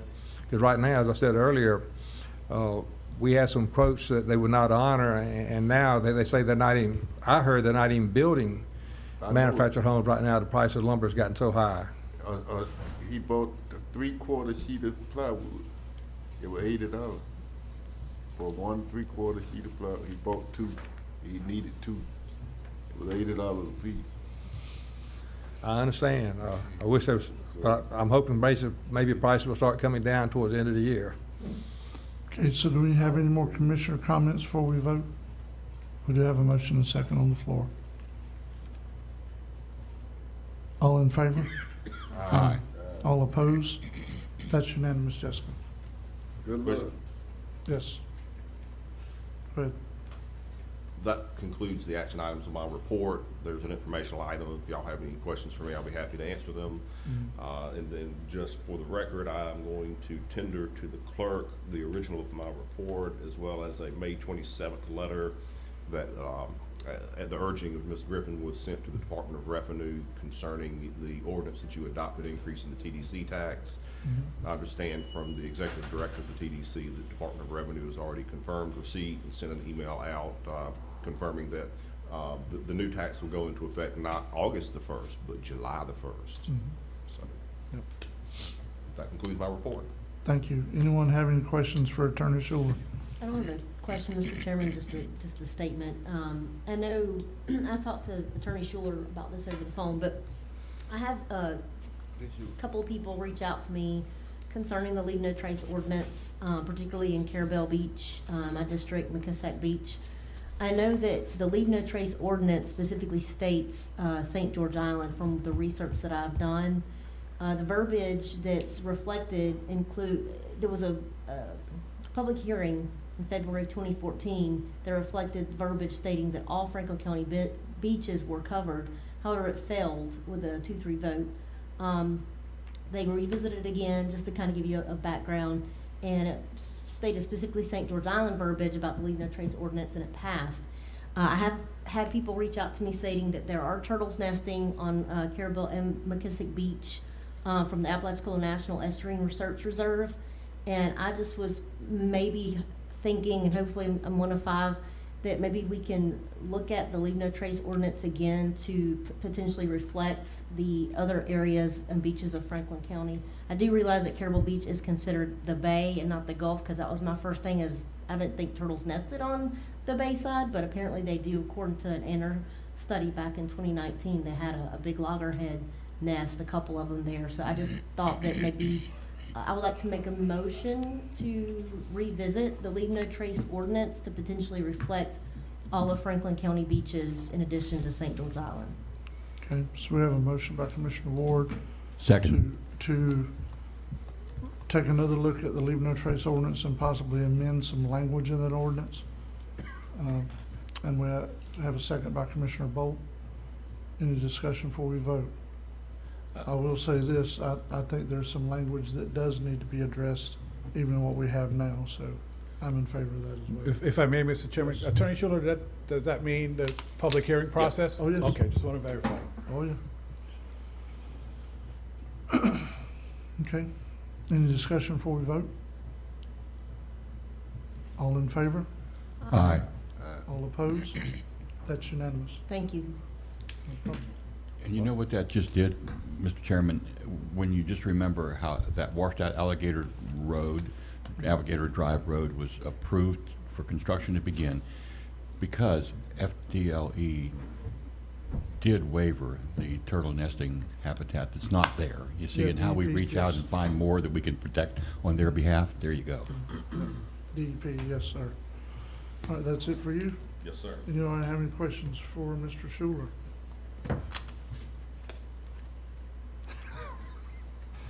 All right, what about commissioner comments? I got one. Yes, sir. Hospital. And good stuff. All but one department. A department with some of the emergency room doctors is declining. So I want to know, I would like for Jim Coleman and them to, I hear good stuff about Jim Coleman, I hear good stuff about the administrators, good stuff about the nurses. But when you said that the emergency doctors, we got a problem. So I want them to talk to Jim Coleman, them to talk to whoever over that emergency room, and tell them to get the house in order. So, Commissioner, is that something you want Mr. Roan to reach out to him and have him address it and then come back and talk to the board at a future meeting? Yeah. Okay, so that'll be actually, David Walker will be the one that's gonna come and address the board. So you basically want him to come here and okay. Yeah. I'm gonna have him call you so that he can find out exactly what the issues you heard about, so he can kind of research it before he comes to the board, okay? Yeah, everything good, people talking, everywhere I go, I mean, I'm hearing about them saving lives. Some of them good, some of them bad, and they all of them. It's not all of them. And I'm hearing them how they getting treated. They getting treated good, but some people getting treated bad. They send them home for nothing. Then they go down the road and got to stay in another hospital pretending they eat. That ain't right. Any other commissioner comments today? All right, meeting adjourned.